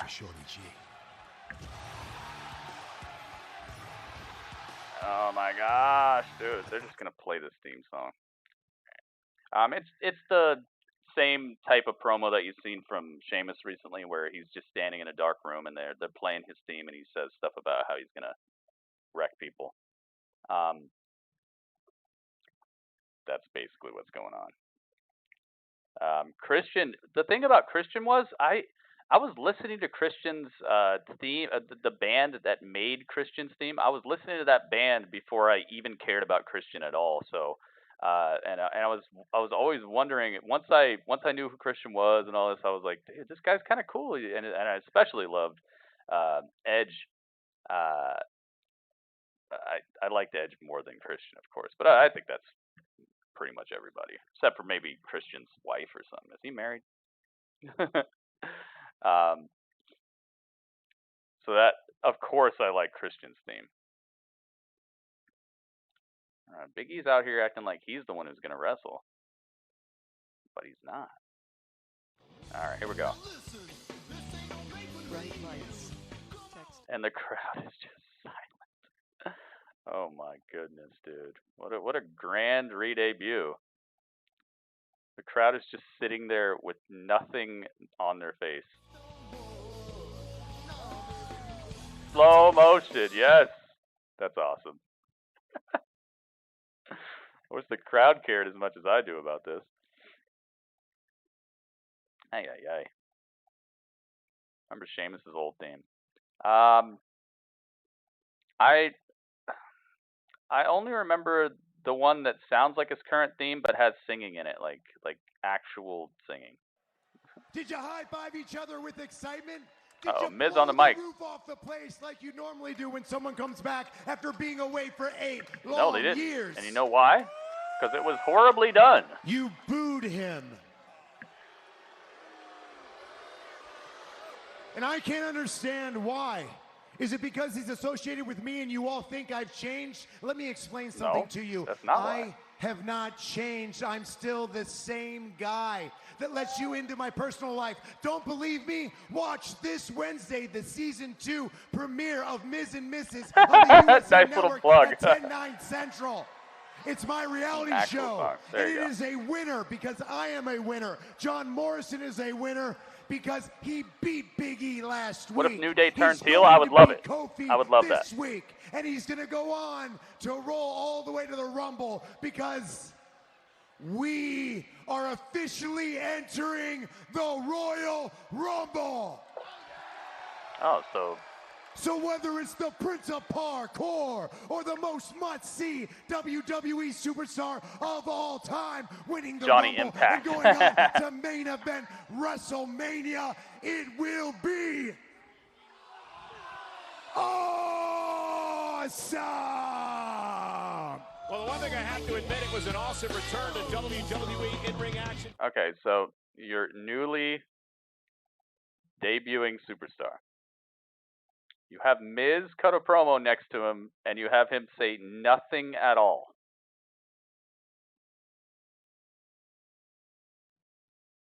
This is a very, very poorly done re-debut, I'll tell you that.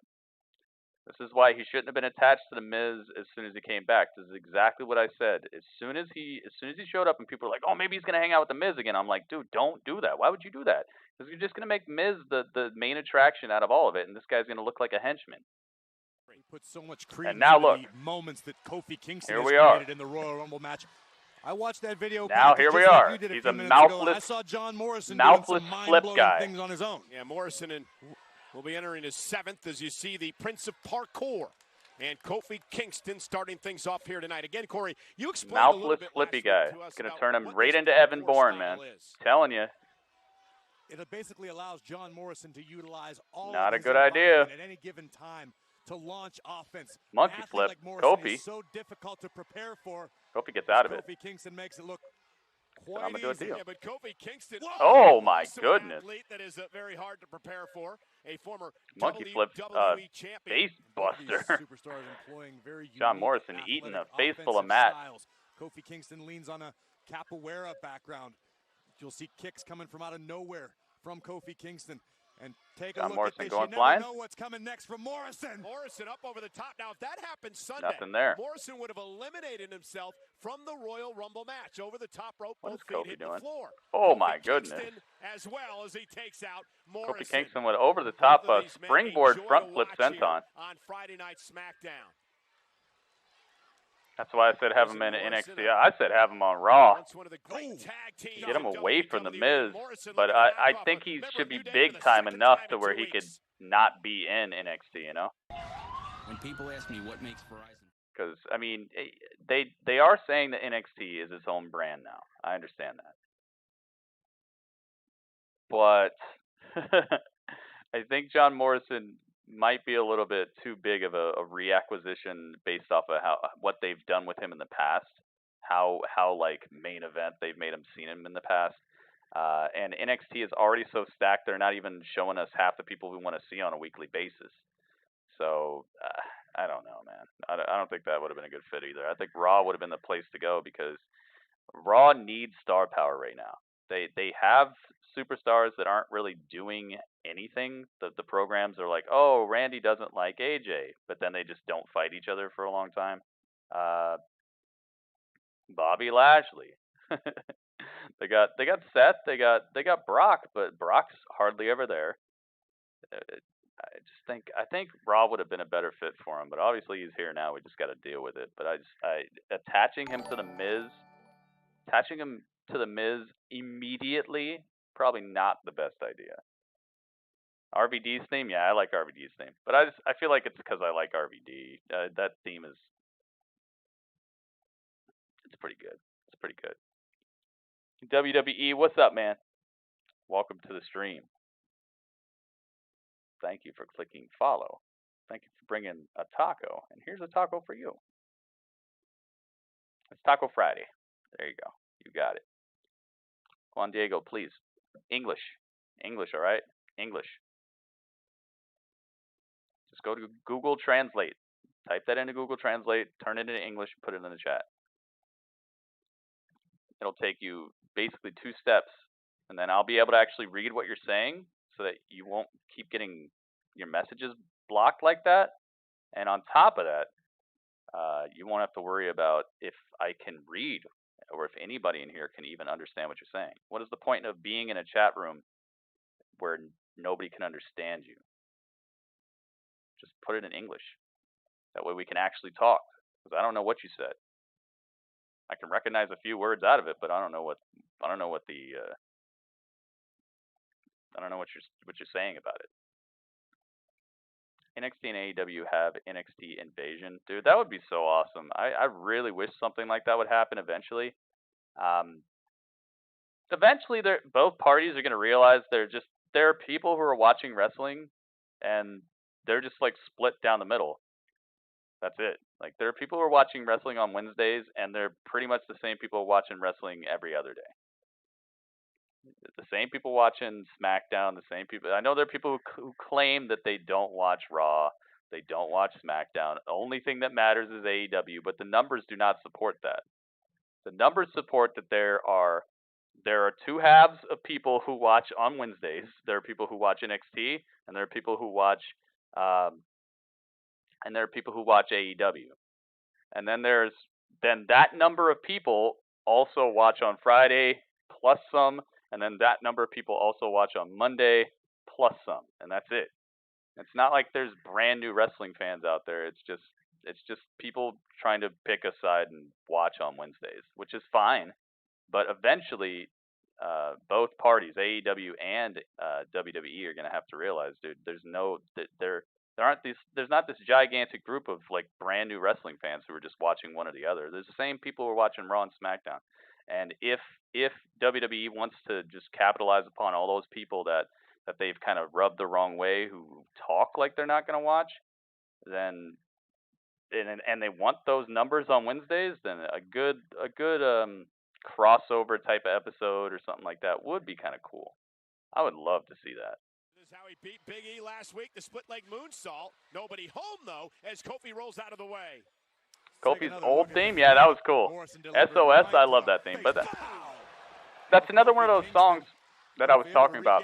Those songs that are like a loop, and it just keeps going. Like they copy paste. Like they made a good 30 seconds and then copy paste. Okay, now it's a song. It's like, nah, it's a good little, it's like commercials. Remember how commercials would have like a little theme, a little couple second theme that would be like, Nationwide is on your side. That's not a song. And that's what a lot of WWE themes are right now. Kofi Kingston with a nice takedown. Oh, Goomba stomp. Stomp the chest of Morrison. He really landed that. Center of the ring, nope. No 3. Nationwide is on your side is not a song. That's a commercial little ditty. And that's what a lot of theme songs are in the WWE right now. A 30-second clip, 20 seconds sometimes, and then copied pasted for 4 minutes so that if they win, you can keep it playing. And a boom drop by Kofi. Right across the chiseled abs of Morrison. Can you imagine what winning the Rumble match on Sunday would just another great Kofi trying to get the crowd back into this. He definitely knows that this crowd is checking out. Kofi looking to spoil the night for the Friday night delivery. Oh my goodness. Trouble in Paradise gets back heel kicked out of the sky. That was kind of cool.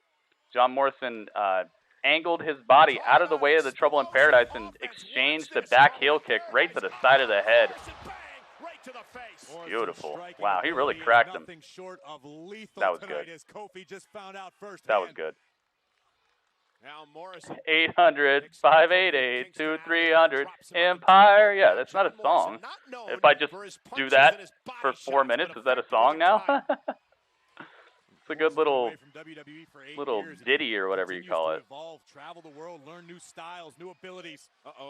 That's why I normally will pick like a actual song with like a chorus, a bridge, a solo. Oh my goodness. Spanish Fly, second rope.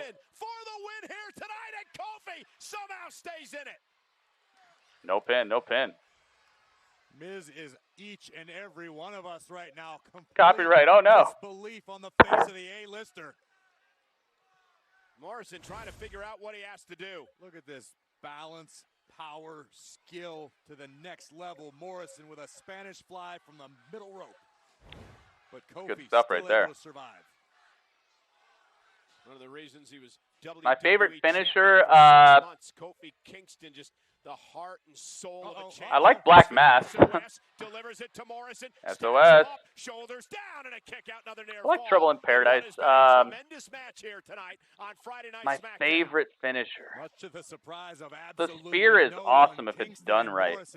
On Friday Night Smackdown. Kingston, Morrison, Big E, Miz. Maybe the end of days. Men in the Royal Rumble match field. The SOS delivered effectively. Kingston has pinned many opponents with that maneuver. Wait a second. Morrison going to use the second John rope Morrison. for leverage. Oh. Big E getting involved. Wait a minute. Yo, you got to toss him out. Get himself disqualified. Little Nate. Now Miz, you got to toss him out of here, man. Little Nate actually saw him mess up the match right there. This up, he won't see the season premiere of Miz and Mrs. Wednesday night. Uh-oh, Miz on the run from Big E. Trouble in Paradise. Kofi Kingston hits the Miz off the apron. From behind, though, Morrison with a blow to the back of the neck. Morrison is going to land on his head this time with the Starship Pain. Top rope, Starship Pain. Okay, he actually hit it pretty good this time. This is game over. And for the second straight week, Morrison is not Morrison wins. Morrison wins with Starship Pain in the corner. That's Kofi's fault, man. Kofi ran up, did the Trouble in Paradise to the Miz when the Miz wasn't even doing anything in the match. The Miz didn't even do anything. That's Kofi's fault, man. John Morrison takes the win off of Starship Pain. I'm glad he didn't land on his head this time. Last week, John Morrison landed on the head of Big E with his hips. Yeah, Miz sold that kick. He starched. He went straight up and just fell off the apron. Took a shot to the chin right there. Daniel Bryan Fiend contract signing should be the main event. It should be. It's the Universal title. I like that.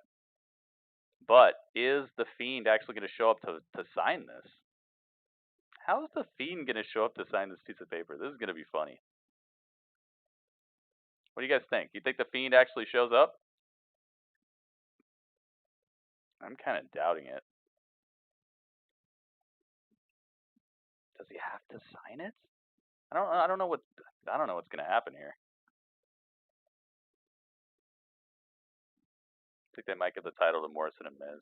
I think they might too, but it's so early and it's, oh gosh, man. I don't know.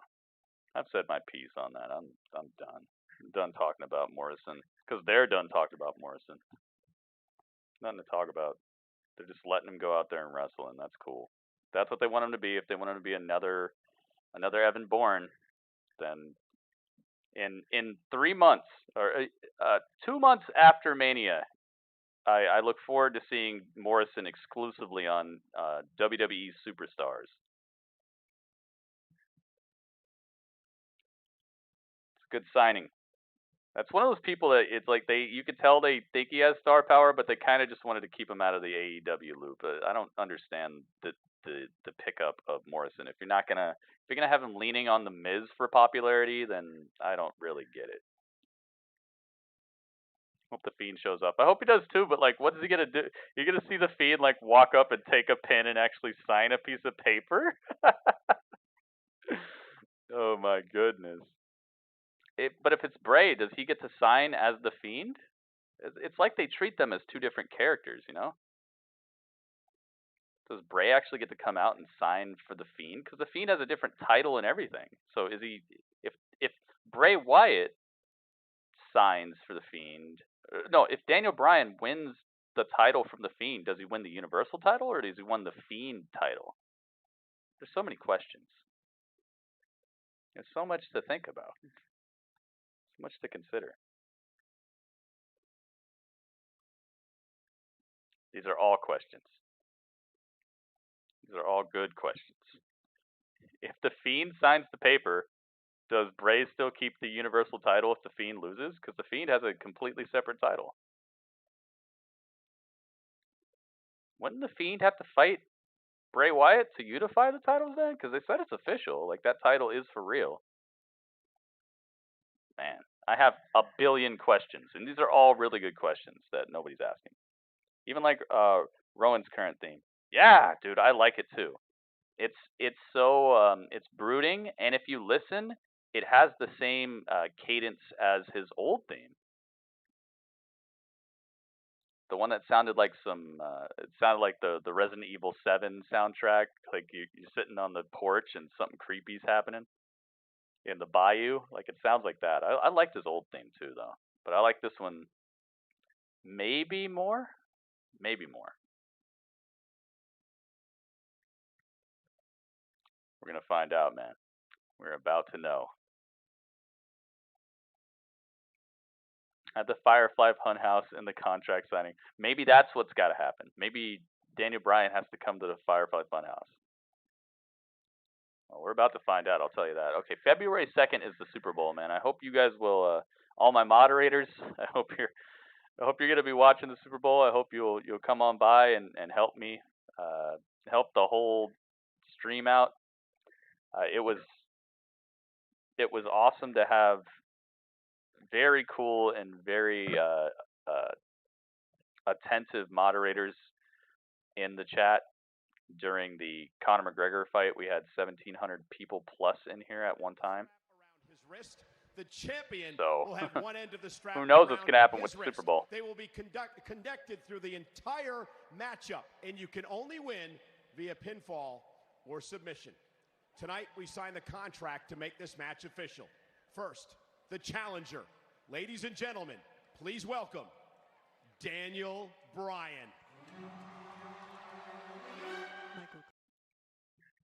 Kill the Wabbit, kill the Wabbit.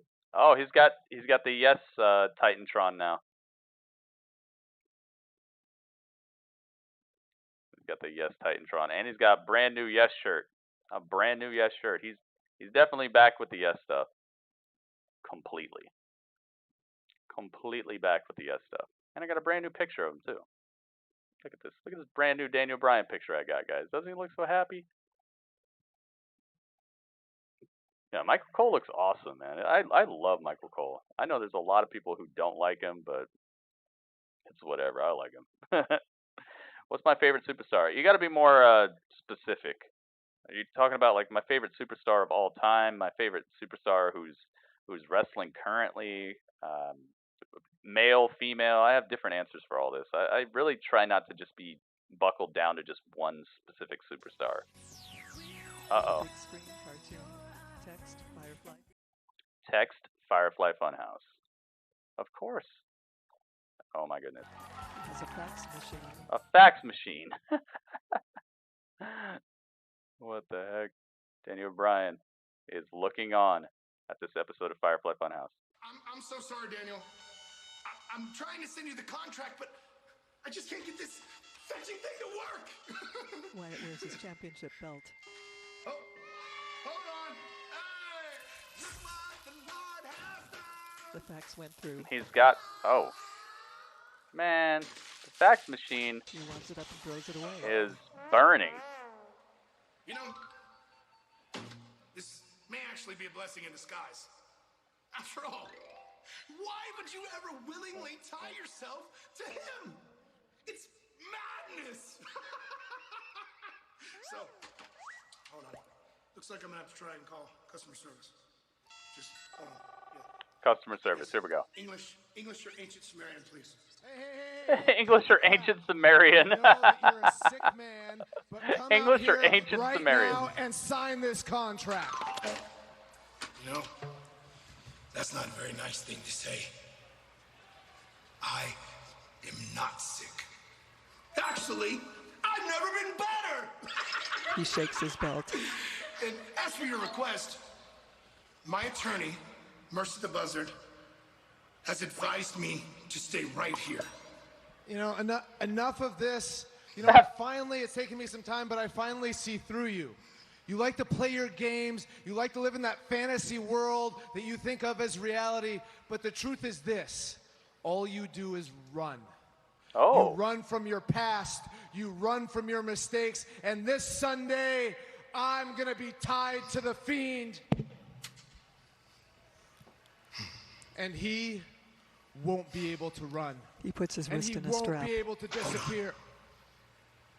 Did you just say mistake? Yeah. Yowie wowie! Mistake is the word of the day! Oh my god, mistake is the word of the day. Mistake graphic. You know, because this is all about your Yes, big Kelly, I've been mistake, talking about that Daniel. all day. You never did. I have a learn your weird lesson. feed of SmackDown right now where You it is betrayed actually me. telling me what they're like supposed to be putting on the screen. And now, it's time to pay. Oh, and one other thing. You won't be competing against me this Sunday, so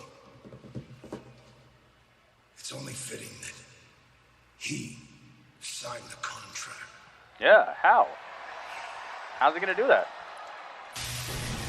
Oh my goodness. Wait, Michael Cole runs away. The arena begins to go dark. Uh-oh. Dark and It blacking goes it out. completely dark. It's all black.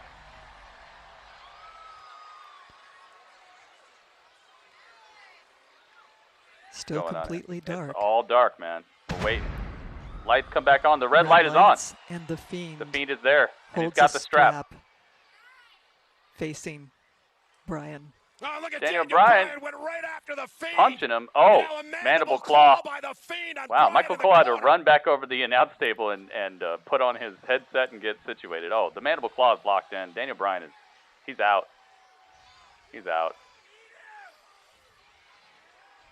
Daniel Bryan is done. Uh-oh. Sister Abigail. Sister Abigail, better watch out for the table. Okay. Sister Abigail. Destruction.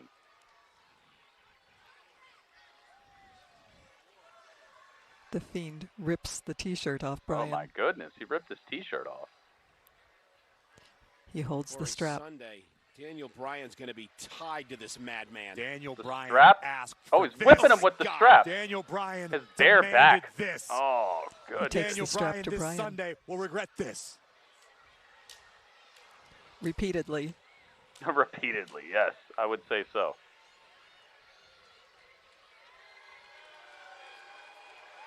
He didn't sign the contract. Bryan down on the canvas.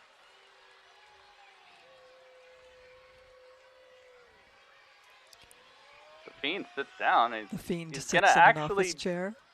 He's actually going to sign Looks it? at the contract. Takes a pen. Throws his dreadlocks back. Looks at the pen. Oh, my goodness. Looks at the contract. Oh, my goodness. He stabbed himself in the hand. Forces the pen into his own hand. Ouch. God. He throws the pen away. Oh, my goodness. Wait a minute. And rubs the wounded hand on the contract. He signs the contract in his own blood. In his blood. He throws the contract I on like the floor that. I like next that. to He Bryan. didn't sign it with the pen.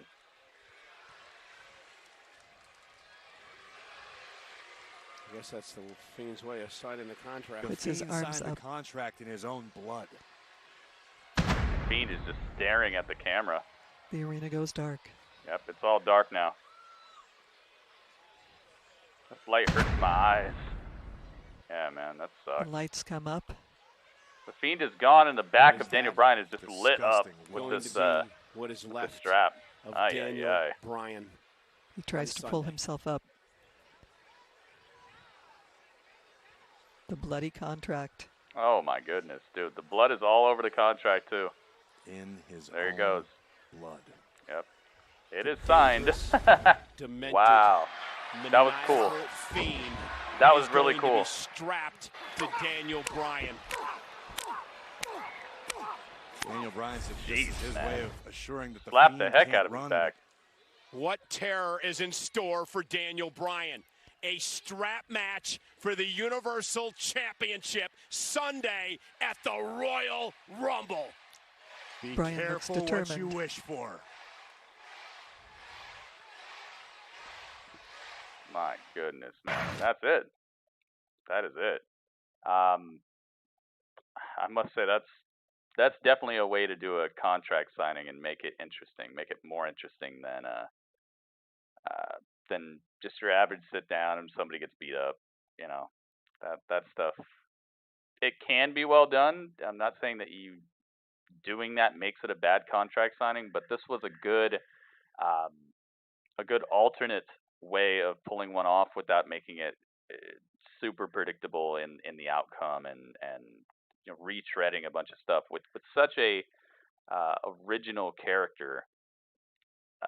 This was a really good way to get a contract signing done and not just have Bray come out as you know, Mr. Rogers Bray and sign it. I really like the way they did this. Sign it in blood. Stabbed his own hand. Ay, ay, ay. And he made sure to stab the one, I think. He stabbed the heel hand. I wonder if that's going to come into this. We shall see.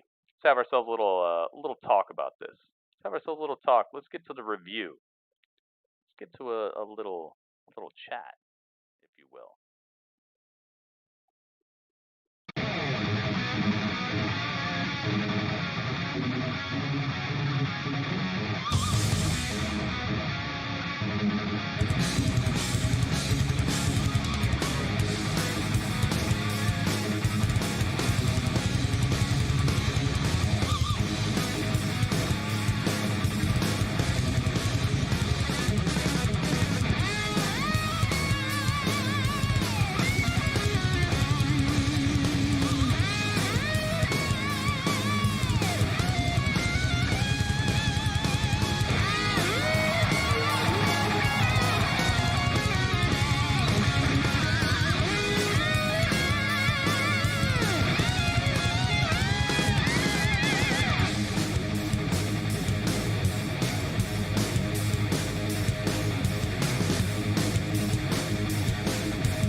my goodness, yes.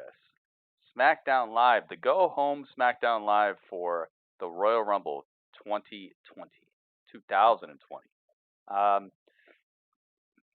My goodness, they fit a lot into this show. I actually felt a little bit. How do I want to say this? It felt a little bit like they gave us more than should have been focused on for the Rumble, but they only have half the roster on this show, so I guess it kind of makes sense. If you saw SmackDown tonight and you would like to give me your review, please type a number 1 in the chat so that I know what you are. I know that you are ready to talk about it. And if you're going to type a number 1 in the chat and you want to give your review, please get ready, because I'm going to be asking you what you thought about it. To type what you thought, a part that you liked or parts that you liked, what you thought could have been done better, and your overall score out of 10. So like a 5 out of 10 would be just like a supremely average, middle of the road, everyday SmackDown Live. Because if 10 is perfect, horrible is 0, and then between would be just average. So 5 would be like an average. 7.5 would be passable. They did enough extra stuff for you to feel interested. And 8 would be like, hey man, this is a pretty good go-home show, and it makes me more excited to see what happens next. And I felt like the storylines were well handled. Like a 9 would be, oh man, it can't get much better than this. And then a 10 is like, this was the best SmackDown I've ever seen, and there probably will never be anything better than that. Most of the time, we don't get many 10s, but it's a possibility. It's up to you. It's your review. Just know that the way we're doing this is everyone's review score, whether it be a 7.5 or a 10 or whatever, we add up everybody who does their review, and then we divide it by how many people did their review. So one person giving a 10 is not going to make sure that this whole thing gets a 10. One person giving it a 0, it'll hurt the overall rating, but it will not guarantee that the show is going to strike out or whatever. And if you're also wondering why we're doing this, we have a thing, and I'm going to get to it right here, called the Battle of the Brands. Here it comes. Here it is. The Battle of the Brands. The premier, longest running actual battle between all these, as far as I know. Might be one that's running more than that, but I never heard of it. So NXT with NWA did not get a point this week because I didn't do a review of it. So wait, okay, let me see. Anyway, okay, let me just explain this real quick so we can get off the screen and I can think about it some more. So what is happening here is if a show scores an average of a 7.75 between everybody's scores, once I add them all up and divide it by how many people gave me their review scores, if a show scores more than the 7.75, then they get a point. So that's why certain brands have a 9, certain brands have a 4, because that's how many times they scored above a 7.75 overall. So that's what we're adding up. NXT is on track to win this season? Yeah. I'm trying to think about this. Because if NWA got a point on Tuesday, then they'd be sitting at an 8. And then if they got a point tonight for Hard Times, they'd be sitting at a 9.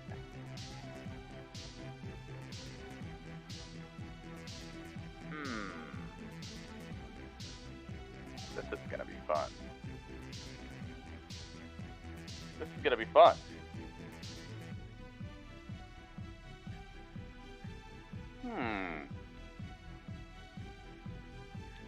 Skull Crusher, thank you for the host.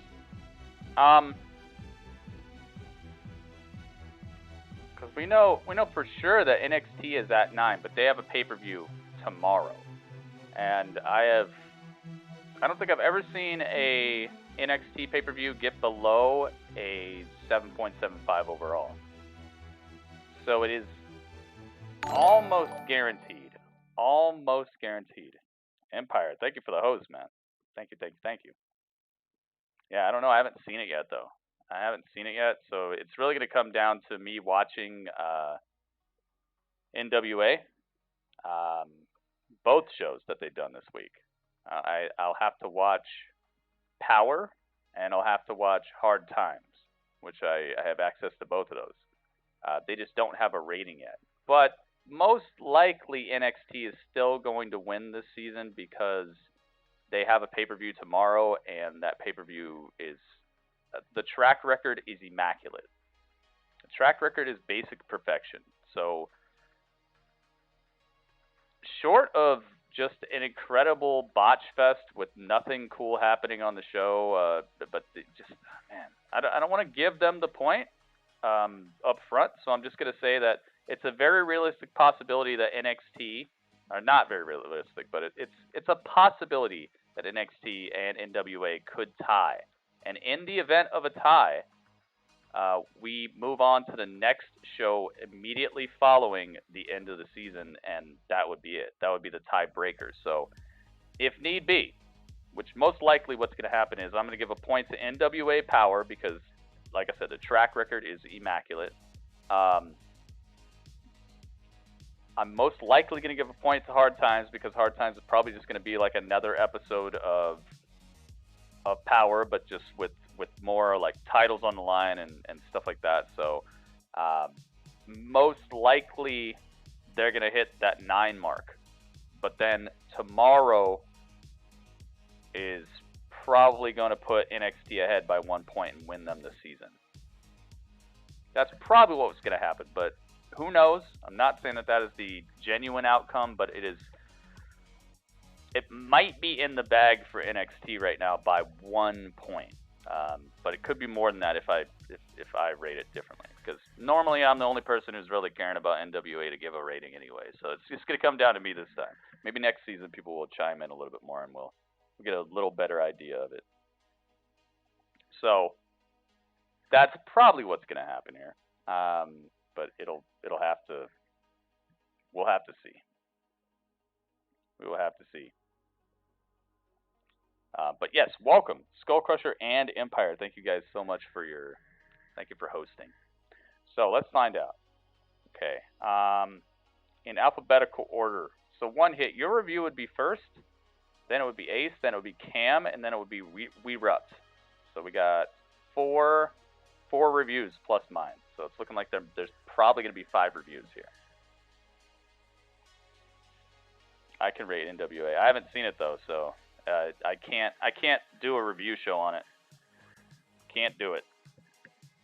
But like I said, most likely NWA and NXT should be tied right at this very moment.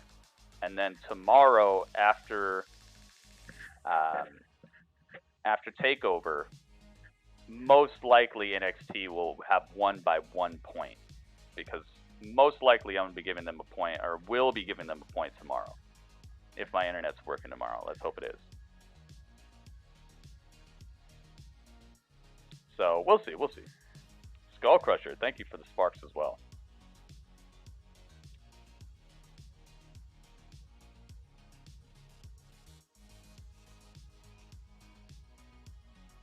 All right, so one hit says Corbin, Rude, Ziggler, Ziggler. I like how you spelled Ziggler there. Versus the Usos and Reigns was pretty good match. Nothing to write home about. Yeah, I agree. It was Robert Rudimentary. See what I did there? Nothing to write home about, but it was good. Lacey Evans and Bayley beating the out of each other throughout the arena was pretty cool. I really enjoy that. Yeah, I like how they're ramping that up. It's a shame that, to me, it seems like she's madder at Bayley right now than she is at Sasha, when Sasha is the one who really crossed the line, not Bayley. It's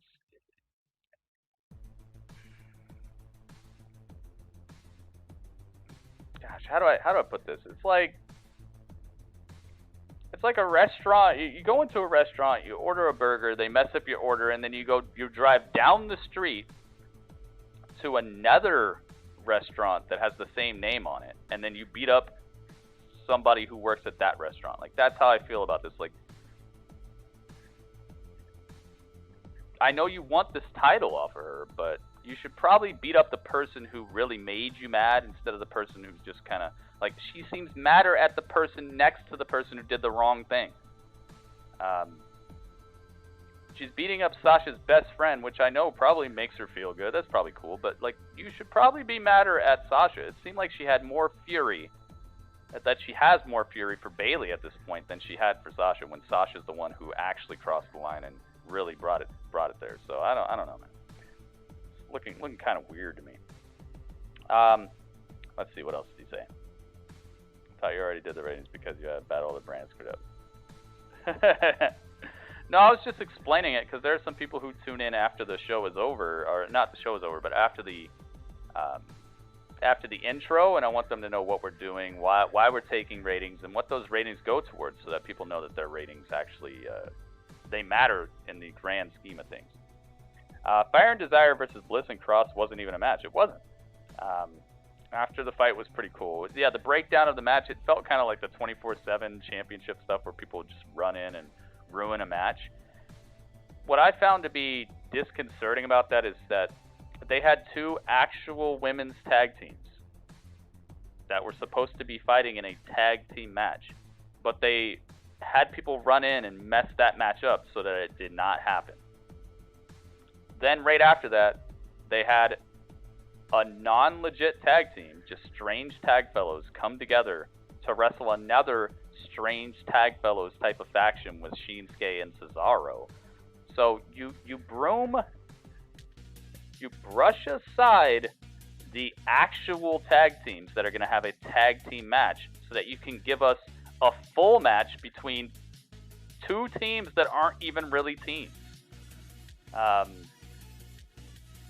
Weird. Very weird, very disconcerting. This is why a lot of people don't want Ronda to come back, but I feel like the women's division had a much better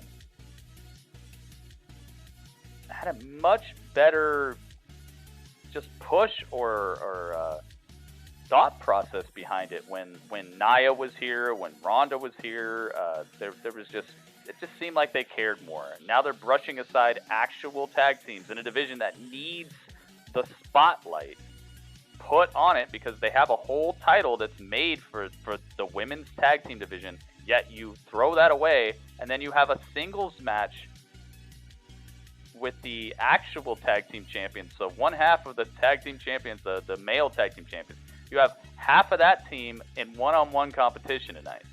So you literally took all the shine off of your two tag team divisions that you could have put shine on. You could have put shine on the women's tag team division and the SmackDown tag team division tonight.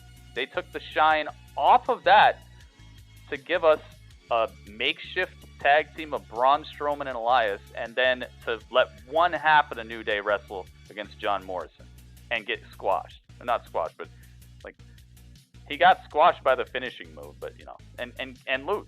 So you're deteriorating your tag team division even further, and also propping up a fictitious tag teams that will not be going after the title anytime soon, most likely. I don't get it. I really don't. But yeah, the after fight was pretty cool. I like the brawl, but they kind of demeaned the women's tag team division by throwing that out and then giving us Elias and Braun. Elias and Braun, that's the next thing you talk about. Elias and Braun versus Cesaro and Shinsuke was a decent match. Glad Braun and Elias won. Me too. That was a pretty okay outcome, I will say. Kofi Kingston versus Morrison was a pretty good match. I just wish it were at the pay-per-view. That would be cool. Where they could get more time.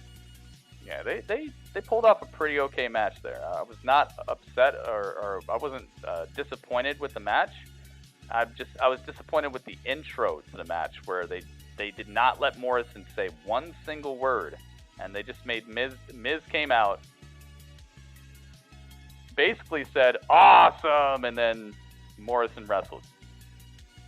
I don't think they're handling his re-debut very well.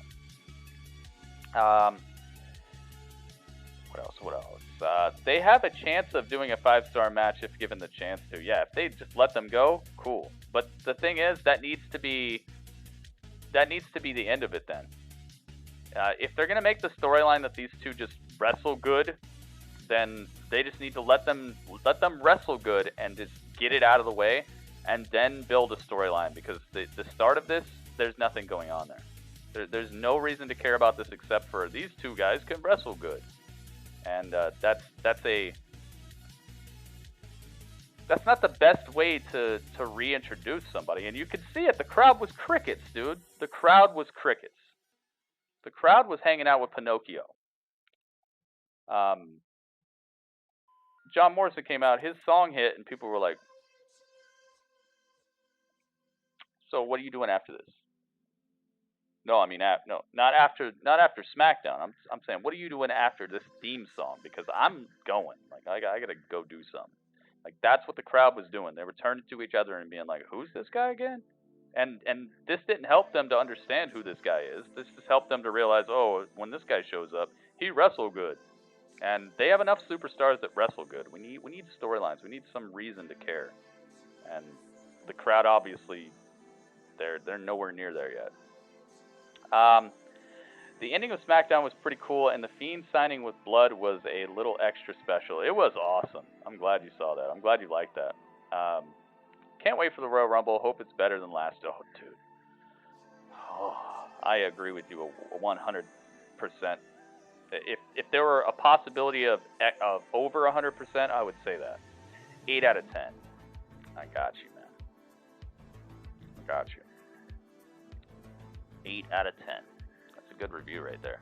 Very in-depth. 8.0. Man, oh man. Sasha has more heat in the storyline. She does. Sasha has more heat in the storyline, and it would make sense that the storyline would make a little bit more sense if Lacey wasn't so emotional towards Bayley, if she was just trying to get the title off of Bayley to hurt Sasha while Sasha isn't there. So I could see, like, it's kind of like, okay, so vindictive type of stuff. Like, if a girl doesn't like another girl, maybe she, like, flirts with the girl's boyfriend to get to her. I can understand that sort of thing. Like, not that I think that's cool, but I'm just saying, like, in this particular storyline, if you're trying to get to Sasha, and Sasha's the one who made you so mad and crossed the line, and your daughter and all that stuff, then her storyline with Bayley should just be her trying to hurt Sasha's best friend and trying to take what Sasha's best friend values. It shouldn't be, I hate you so much, I'm going to beat you down worse than Sasha. I'm gonna come after you worse than I came after Sasha. That makes no sense. It should just be, oh, you're Sasha's best friend, huh? Well, I hate Sasha. And guess what? Now I'm going to take what you like because Sasha ain't here. Like, it should be something like that. It shouldn't be her kicking and screaming and crying on the mic and cutting all this passionate promo about, like, no. Save that for Sasha, the person who actually crossed the line. I think they dropped the ball with this, and they know Sasha's not going to be around, but they still want people to be invested, and I think that they spent it in the wrong place, and they should have just waited. There's a while till Elimination Chamber, and there's a while until WrestleMania. They should have just been like, all right, cool, we'll just make it so she's trying to get the title because she knows Bayley is Sasha's best friend and she wants to get back at Sasha. Not made her this crazed, emotional maniac about Bayley, because Bayley was not the target. Bayley is not the one who crossed the line. At least not initially. And not the one who made Lacey, fly off the handle. So it just don't make no sense. Doesn't make any sense to me. But I like it. I like it. So, thank you very much for your review. One hit. You did the dang thing, man. You hit us with all the Hit us with all the stuff. But yeah, Ace, I agree. Sasha has more heat in the storyline, so it makes no sense that Lacey is acting like she wants to murder Bayley. No idea, man. No idea. But, one hit. I'm going to give you, once again, one hit. Oh, yeah. Here you go. There you go. One hit. Look, I gave you the one hit right there.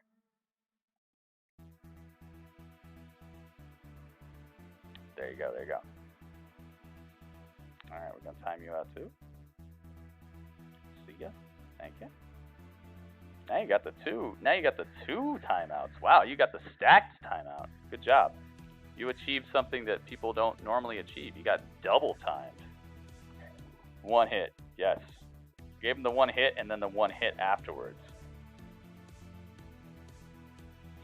Hey, you guys got the power, man. You got the power. You can clock them too. Nobody should be in here spamming. It's not that hard. I like that review one hit. Thank you very much. Next up would be Ace. Is it Ace? It's Ace, I think.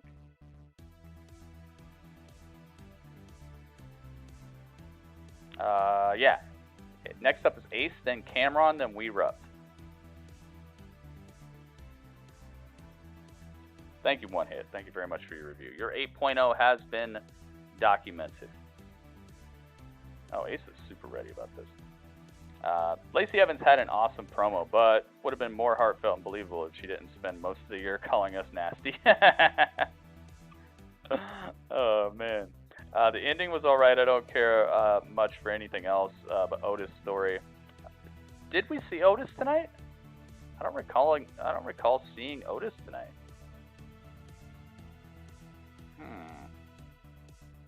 Yeah, dude, I like the Otis storyline too. If he was here tonight, I didn't see him. Turned out for most of the show, 6.5 out of 10 from what I've seen. 6.5. All right, hang on. Let's get it. 6.5. I completely agree with you on the Lacey thing, but it's wrestling, and some people turn on a dime. They kept her off TV for quite some time. Maybe she had a little bit of change of heart. Yeah, man, it's just...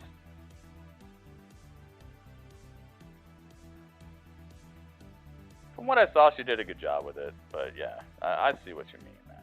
I see what you mean. Ending was all right. Yeah, the ending was...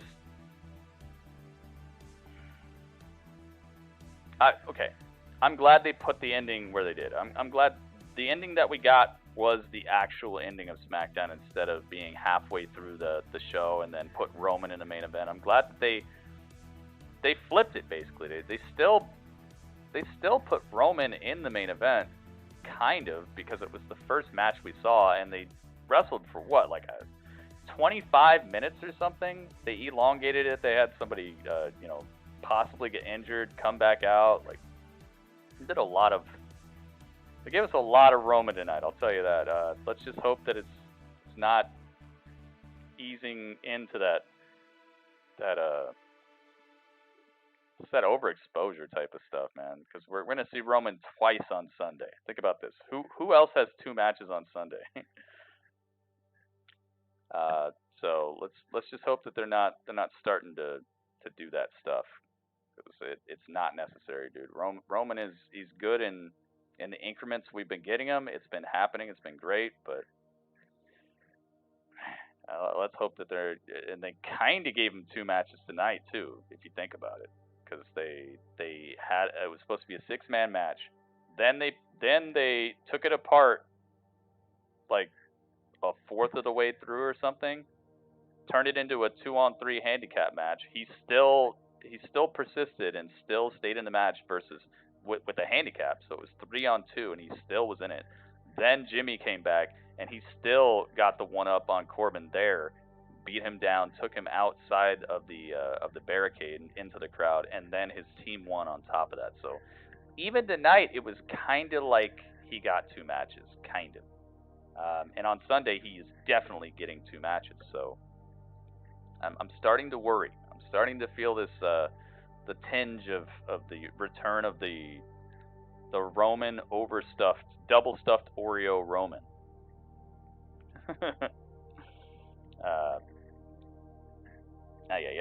Heavy Machinery were not there tonight at the side of the Rumble promoting it. Okay. I see. All right. Well, 6.5. That's not a horrible score for a show, but it just shows that it's just kind of like underwhelming for a go home show, and I can definitely see where you got that from, Ace. 6.5 has been added. Ace, thank you very much for your review. What am I going to give you? Let's see. Ace.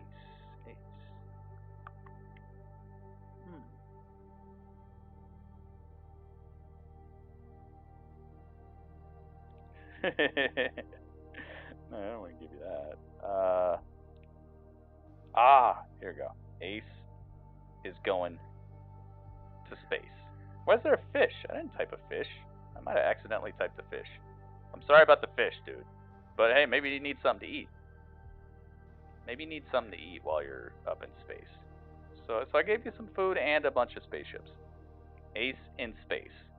Thank you very much for your review, man. Next up would be Braun, the Cameronian. Good review, Ace. Very to the point. And I think that you hit on everything that needed to really be hit on, because a lot of the other stuff, it didn't seem like they cared about it either. Yes, Cameron is next, and then it would be 𝗦𝗏𝗏𝗏. Ace hype. You know what's up. You know what we're doing.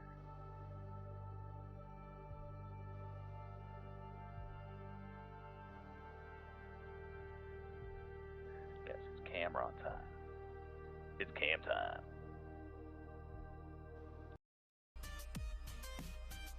Alright, let me give myself some more. The other song was very low. It was happening, but it was very low. Ace in space with a fish. He got a fish too. Don't say I never gave you nothing. I gave you several spaceships and I gave you a fish. It's official. Alright, here we go. Let's see what we got going on. I can barely hear it. Okay. Alright, so. Hey, Gritty, I need to tell you something. What? What do you need to tell me? Oh, no. Is it going to be... Oh, no. Alright, anyway. Cameron. Smackdown was alright. Nothing too special. Nothing too bad. I guess I'd have to say the best part was the Usos winning the tag match. It was pretty hype. Contract signing was decent. I don't feel as if it was must-see in my opinion overall. It was...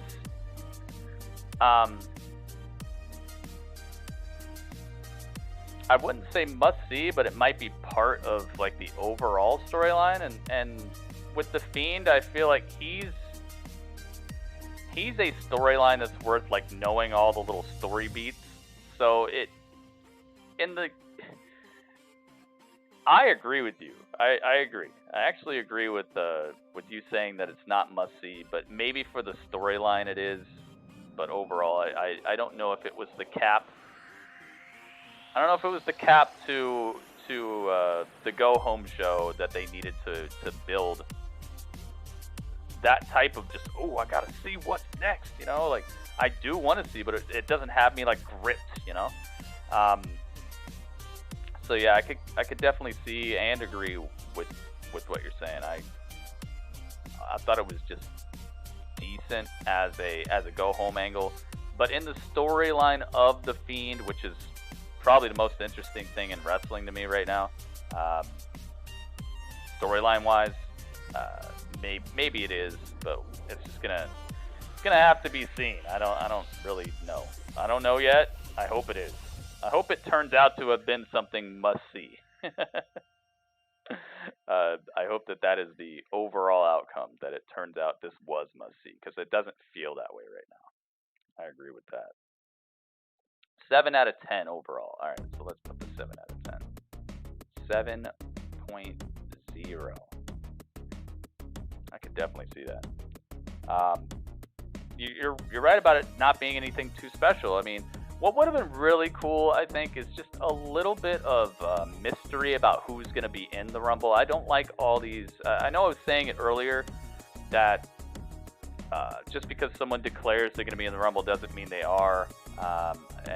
And also wanting surprises. I don't like all this declaring for the Rumble stuff, dude.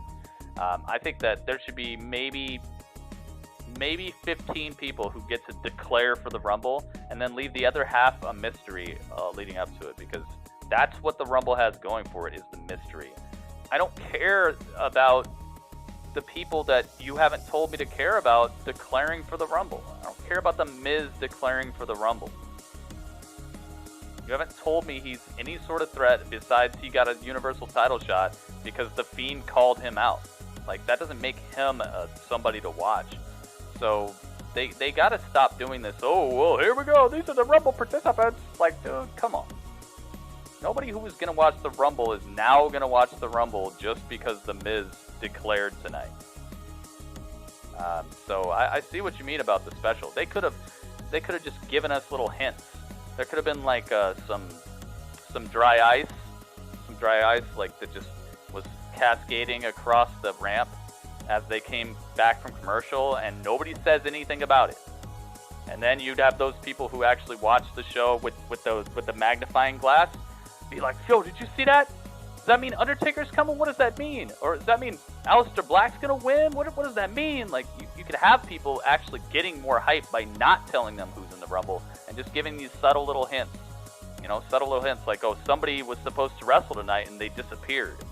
Somebody who previously declared, we can't find him, we don't know what happened to him, and like show their locker where they're supposed to be at and show that there's nothing there, or that something's there. It's just like a, I don't know, like a stick or something. Make something up to make us like, yo, what the heck would that? What does that mean? A stick in his locker? There's none of that. There's no intrigue to it. It's just, oh, these are the people who said they're going to be there. All right, watch it on Sunday. That ain't special to me. It's just telling me what to expect on Sunday, and that's not the beauty of the Rumble. The beauty of the Rumble is that, yeah, there are a few people you can expect to be in it, but also it's that unexpected that makes it so like, oh, what's going to happen? And when you just tell us outright and you don't give us any hints of, oh, this might happen, and nothing to talk about. A stick, you know, like, I don't know, I'm just like, what if it was like the Blair Witch stick thingy, you know?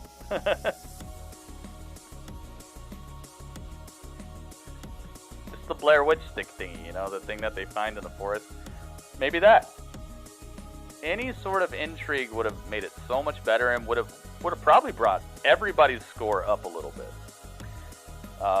So Cameron, thank you very much for your review. Sorry, I went off on a tangent there, but it's because he said it didn't feel special, and I agree with that. I agree that what could have made it feel special is to not be so by the books with it, and they capped it off with something that was different, that was special, but it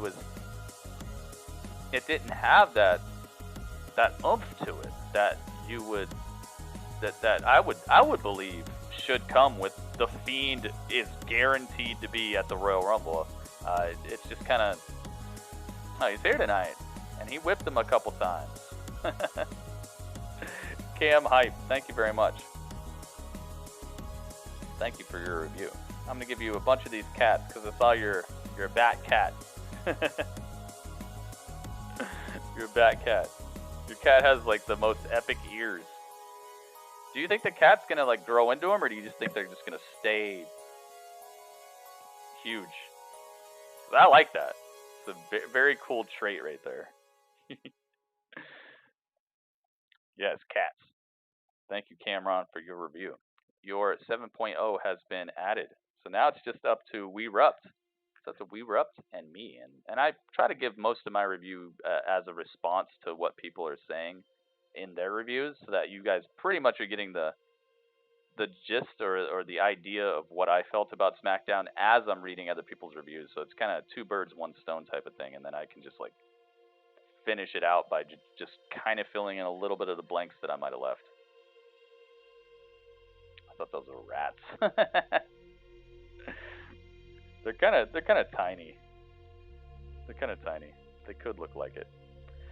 Alright, so 𝗦𝗏 says, I enjoyed SmackDown. The way the Fiend signed the contract reminded me of Taker and Austin in '99, which was by blood. They had to do that? They actually did that? I didn't know about that. That is very cool. I didn't know they did that before.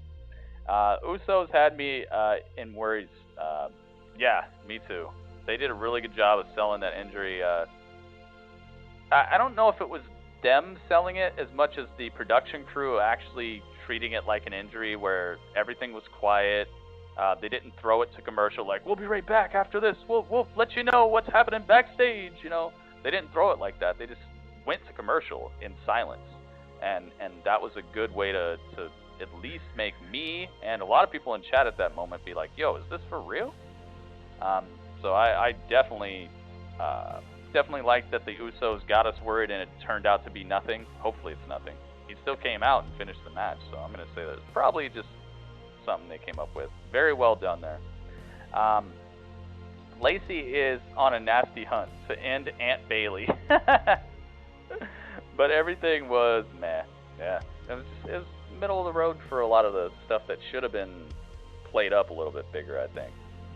And I know you don't want to give everybody the whole show. You don't want to give everybody the whole enchilada right before you're gonna do a pay-per-view. But the enchilada you need to at least be able to smell it from the kitchen and to be hyped for it.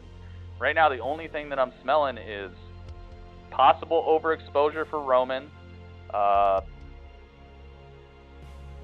Daniel Bryan possibly making the Fiend look even weaker before he loses anyway. Lacey versus Bailey, like I'm not that interested in that because it's not Sasha. So it's like I'm not even smelling stuff from the kitchen right now that makes me think there is a whole enchilada. I know that there's gonna be a Royal Rumble, but I don't know what type of enchilada it's gonna be. Is it gonna be a half an enchilada like that? I hope you understand. I hope everybody gets my analogies here. You don't want to give everybody the whole enchilada before a pay-per-view, but the pay-per-view needs to look like it's about to be an enchilada. I don't feel like there is an enchilada to it. I feel like I feel like I could smell the sauce that they put on it or something. I don't smell the cheese or nothing. Hopefully that makes sense. All right, so what else we got?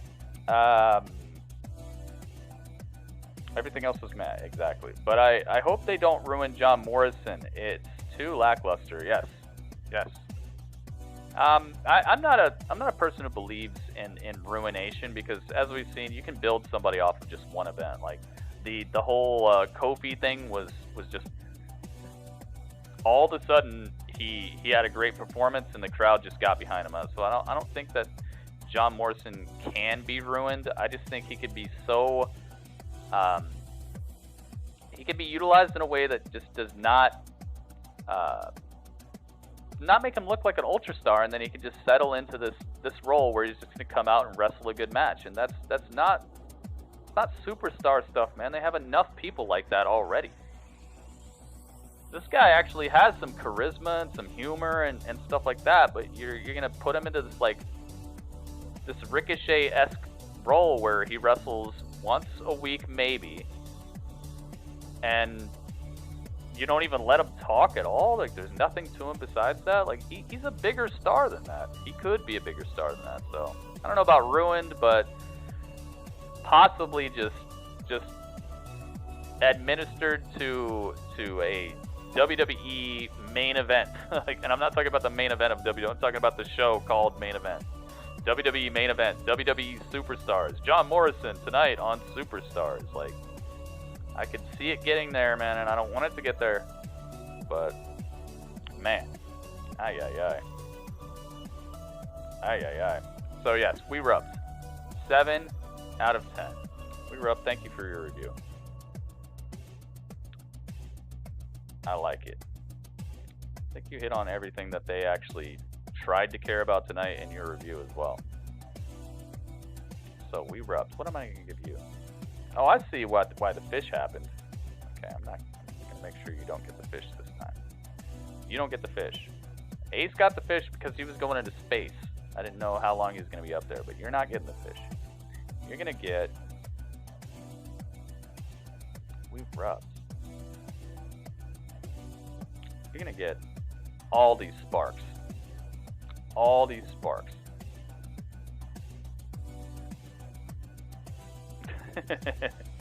Enchiladas are epic, man. I love enchiladas. I'm gonna make Cam hungry. Cam might be continually hungry. Like a hungry guy. Skull Crusher, you're leaving? Uh-oh. Alright, I gotta scroll further up. What's going on? You've been ignored? How are you getting ignored? I'm not ignoring you. I'm just doing the review. I'm doing the review. We Rub. Thank you very much. You get all these sparks. That's what you get. Electricity. Electricity is good stuff. I've been ignored on Mixer. No, you have not. I feel more hyped for Worlds Collide. Hey, what about Takeover? What's up with Takeover, man?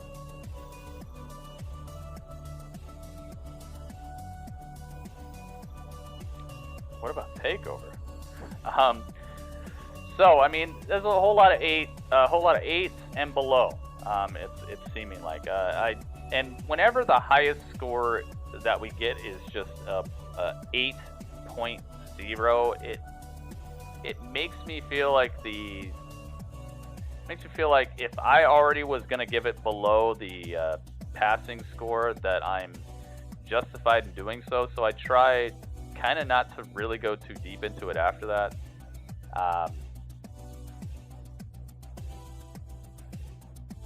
I think it would be fair to give this show, was it must see? They didn't do anything. The only thing that would change what you're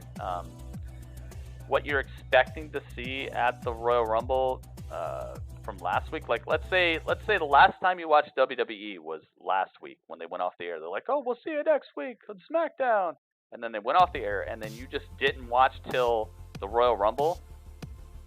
I don't feel like anything that happened tonight changed anything you would expect. Rewarded you for watching, built on any sort of hype that wouldn't be there for the Rumble itself without this show happening.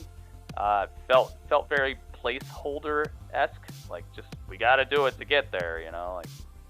Like, didn't change anything. The only thing that really changed was that the Miz and Morrison declared for the Rumble, which, as I said before, I'm not sure that that's going to do much for you. It's not doing much for me. I could see maybe Kofi and Morrison having like dueling elimination spots. You know how Kofi's thing for a while was how Kofi could avoid elimination. He'd jump on a chair, or he'd land on the barricade and hop back into the ring. He just wouldn't get eliminated. So for a little while, Kofi was just that cool spot guy, that cool Rumble spot guy. You'd be like, oh, cool, he's going to do something awesome. So I could see him and Morrison kind of having like a duel of who can not get eliminated in the coolest way. Like Morrison does some parkour off the steps and lands over here, and then Kofi one-ups him by doing it off the top rope and landing on the New Day, and they put him back in the ring, and then the Miz catches Morrison, or Morrison walks on a couple people's shoulders and gets back in the ring without touching the ground. That's the only thing about Morrison or Miz declaring tonight that might make me a little bit more hype about the Rumble, but it's nothing that big. It's nothing that cool. To where I'm gonna be like, okay, I'm watching the Rumble. Like it's not doing it for me. So I give it a 7.2. Just nothing going on here. Maybe even a 7.0. Yeah, especially because especially what they did with the women's tag team division, and then literally ruining that match immediately, stopping the match, and then your very next match is a tag team match between two teams that aren't even really tag teams and aren't even in contention for the title whatsoever. It just shows a weird disregard for a lot of the stuff that they probably should be building up a little bit more if they expect people to pay attention to anything besides just the main storyline. So yeah, I'm gonna give it 7.0. 7.0. Just very rudimentary. Doesn't do anything for me, but at least it's better than a lot of SmackDowns that I've seen where they just wallow. At least we had the Fiend. At least we had the blood signing. We had the cool stuff. We saw the Firefly Funhouse. Daniel Bryan getting whipped. Lacey Evans going after Bayley is cool. I just wish it was Sasha. The Roman Reigns and the Usos. I mean, yeah, it was an okay match. Just went on a little bit too long for me for the outcome. Yeah, gotta say 7.0, dude. All together. So.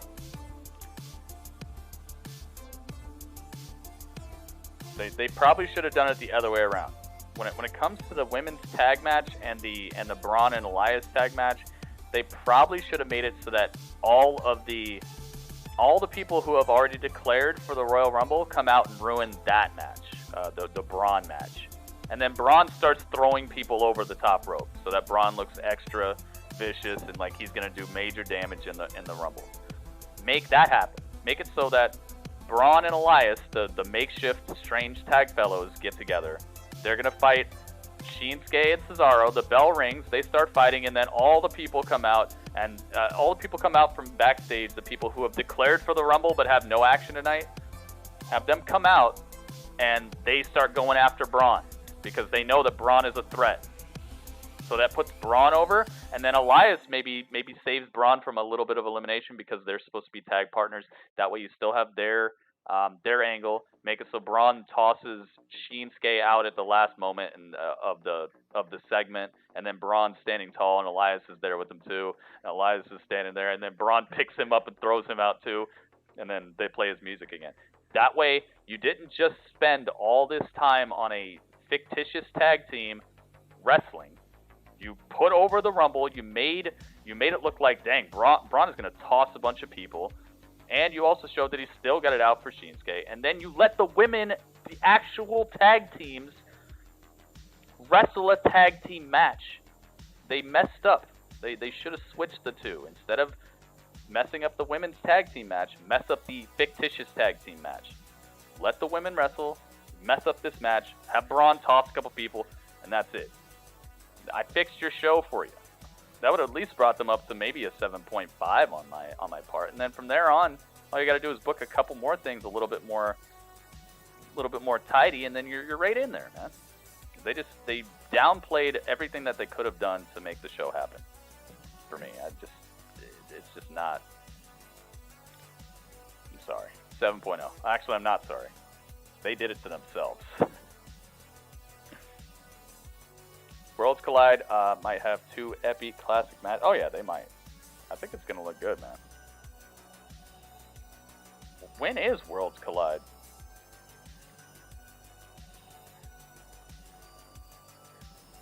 When is Worlds Collide? I would really love it if Shane McMahon showed up in the Royal Rumble, man. I want some like epic heel action, and Shane, if he showed up, that'd be some good heat right there. That'd be a good moment in the Rumble. Right now, it's looking so like bland, dude. It's like potato soup. Potato soup. It's tomorrow. Is it? How does that work? I'm gonna have to look this up. I got a bunch of photoshopping to do. If I'm even going to be able to stream tomorrow. I hope I will, because I have a technician coming over early tomorrow. Huh. How does that work? What time is it airing?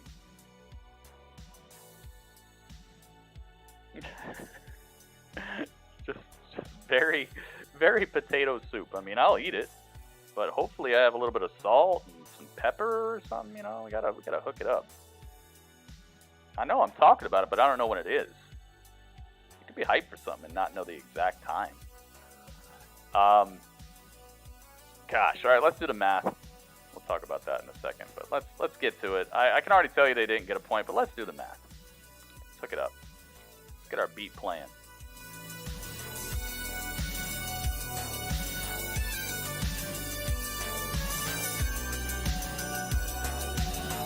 Oh, yeah.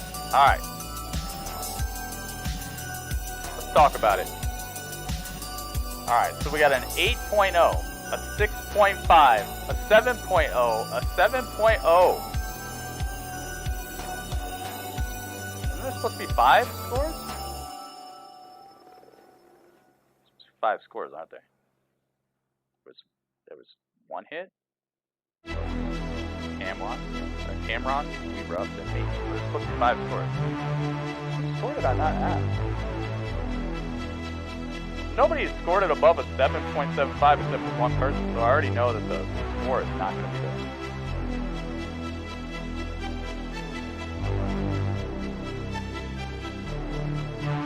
Oh, I didn't add my 7. Okay. This is my 7. And a 7.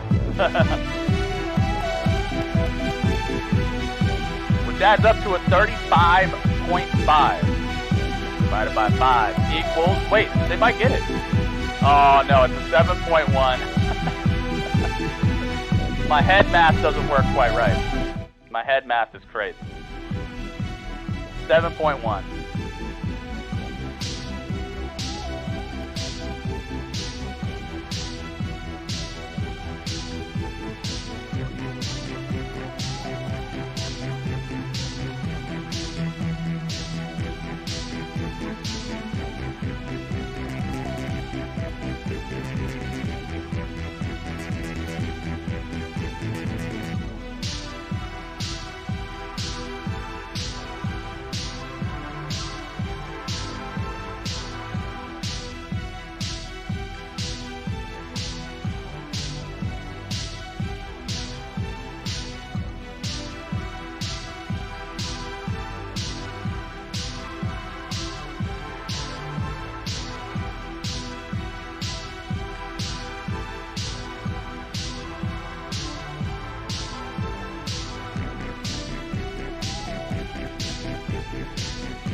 I'm really sorry, SmackDown. Better luck next season. So better luck in Saturday, Sunday, Monday, Tuesday, Wednesday, Thursday. I could have just said better luck in 7 days. No, next season actually starts right after the Royal Rumble. So better luck in Saturday, Sunday. Better luck in 2 days. Gollum is big sad. He really is. But he's going to be fine. He'll be fine. Still ignored. How am I ignoring you? I see your faces. And I saw the hype. I don't see how I'm ignoring you. Now Cesaro should have been in NXT UK. Yeah, that would be really good for him right now. Especially because I'm starting to see much more how the addition of Cesaro and Sami Zayn to Shinsuke is just kind of drowning him in this weird... I don't know. I feel like it could be done right. It's just they're not doing it right. Great. I had said that you look very nice today. Oh, thank you. Thank you very much. I can actually almost guarantee that my hair looks very nice right now, too. Let me check this out.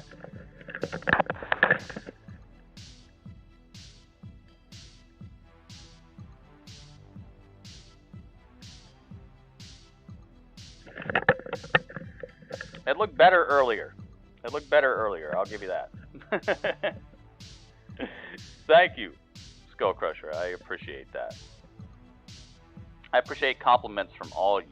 Okay, so anybody who ever wants to tell me that you like my shirt, you like my pants, you like my layout, anything goes, man. Thank you guys very much.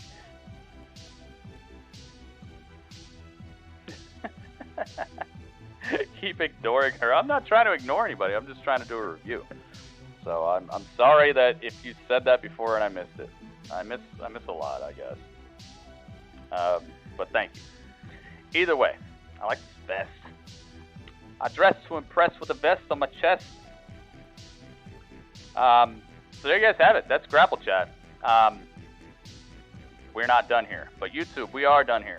YouTube, thank you so much for hanging out.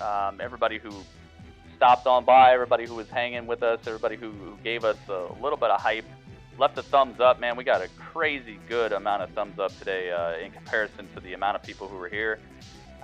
So thank you guys very much for all that. And people on YouTube, please be ready. I'm not guaranteeing that tomorrow we'll have a stream because who knows what they're going to have to do, because I have to get to the bottom of what's going on with this internet, and I can't let them say, well, it's fine now, because it's fine now is going to cost me in the future just like it has for the past 5 months.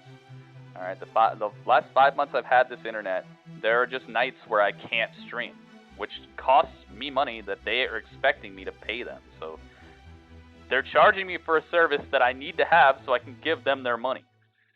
So it's in their best interest to fix the problem too.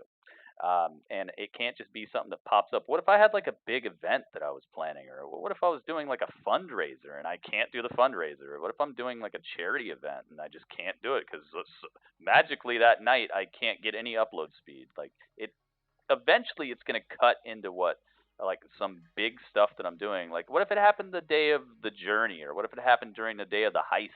What if it happened during the day of like Gritty Mania? Or what if it happened during like a super marathon stream for a brand new game everybody's been waiting for? Like Resident Evil 3 comes out and I'm trying to do a midnight launch and I just can't do it. I can't stream because I have no upload speed. Like what if I have an event? Like we've been kind of lucky with it recently because when it happens, there hasn't been like these crazy things happening, but it's basically like saying, well, it hasn't affected me horribly yet, so it's fine. Like what? I don't want it to come down to it actually affecting me horribly.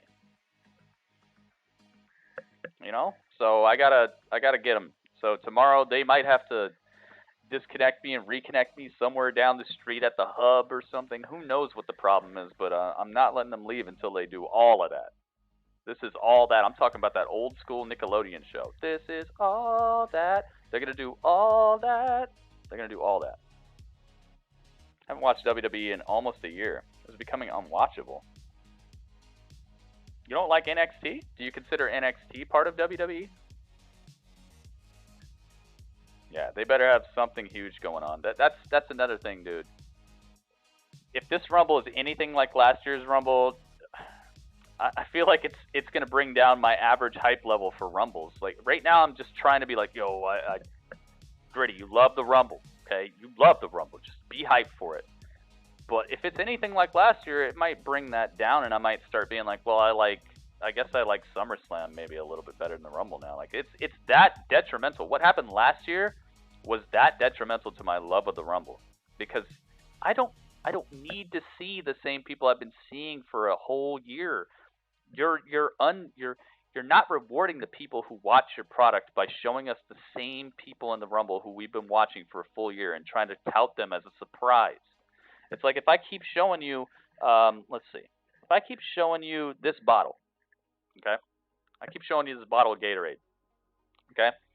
Every single day for a full year, I show you this bottle of Gatorade, and then I'm gonna put on an event this Sunday where I have a brand new surprise for you. Okay? I have a brand new surprise this one time, this one event, this one Sunday. I'm going to show you guys something, man. It's going to be crazy, guys. You never know what's going to happen. And then I'm like, guess what? Here it comes. That's the Rumble last year to me. It's like, dude, I watched you show these people all year. This was your chance to be like, see? We got you. No, you didn't get me. You didn't get me anything. Oh, here comes this lady from NXT UK. I'm like, yeah, I saw her 4 days ago. Why are we talking about this? Why is she here? Leaving. Ignored you again. I'm trying to end this review. Okay, you're gonna have a chance to really like talk, and I'll be reading all the messages when I get to the end of Grapple Chat. I'm trying to end Grapple Chat. Okay, I'm sorry. I'm obviously missing a lot of your messages. I don't know why that's happening, but just hang on, all right? Just hang on. If it's anything like last year, it's going to drop the stock in the Rumble significantly for me, is what I'm trying to say. They can't do it again. If it's like, oh my God, do you know who that is? That's one of the members of Imperium. No. No, stop. Stop right now. Don't do it. You know who that is? We haven't seen him since the last time the Forgotten Sons lost. Cool. I'm glad I'm watching the Royal Rumble this year to find out which member of the Forgotten Sons is getting the spot. Like, don't do it, because if you do, it's probably bringing it down. Last year really hurt it. This year they got to chill with that. It better be. I better hear the Undertaker's music come on. I better. If I hear Edge's theme, cool. If I hear CM Punk's theme, all right, cool. If I, you know, Batista got us. He retired, but he's gonna have one more. If The Rock comes out, it's got to be something like that happens, not just once. That has to happen like twice to make up for last year. Then we'll be cool. But we're not even right now. WWE, we're not even. Okay, hook it up. So, thank you guys very much for watching Grapple Chat. I'm sorry, I'm very passionate about this because I love the Rumble, dude. The Rumble is, I would say, if not my favorite type of event, it's up there, man. It's maybe second or third. Don't do it. Don't you dare show me. Don't you dare. Here comes number 30. Who is it? Oh my goodness. It's Zack Ryder. We haven't seen him wrestle in 3 weeks. He's here.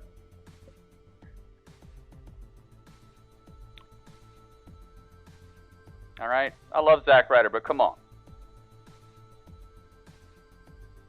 That was Grapple Chat.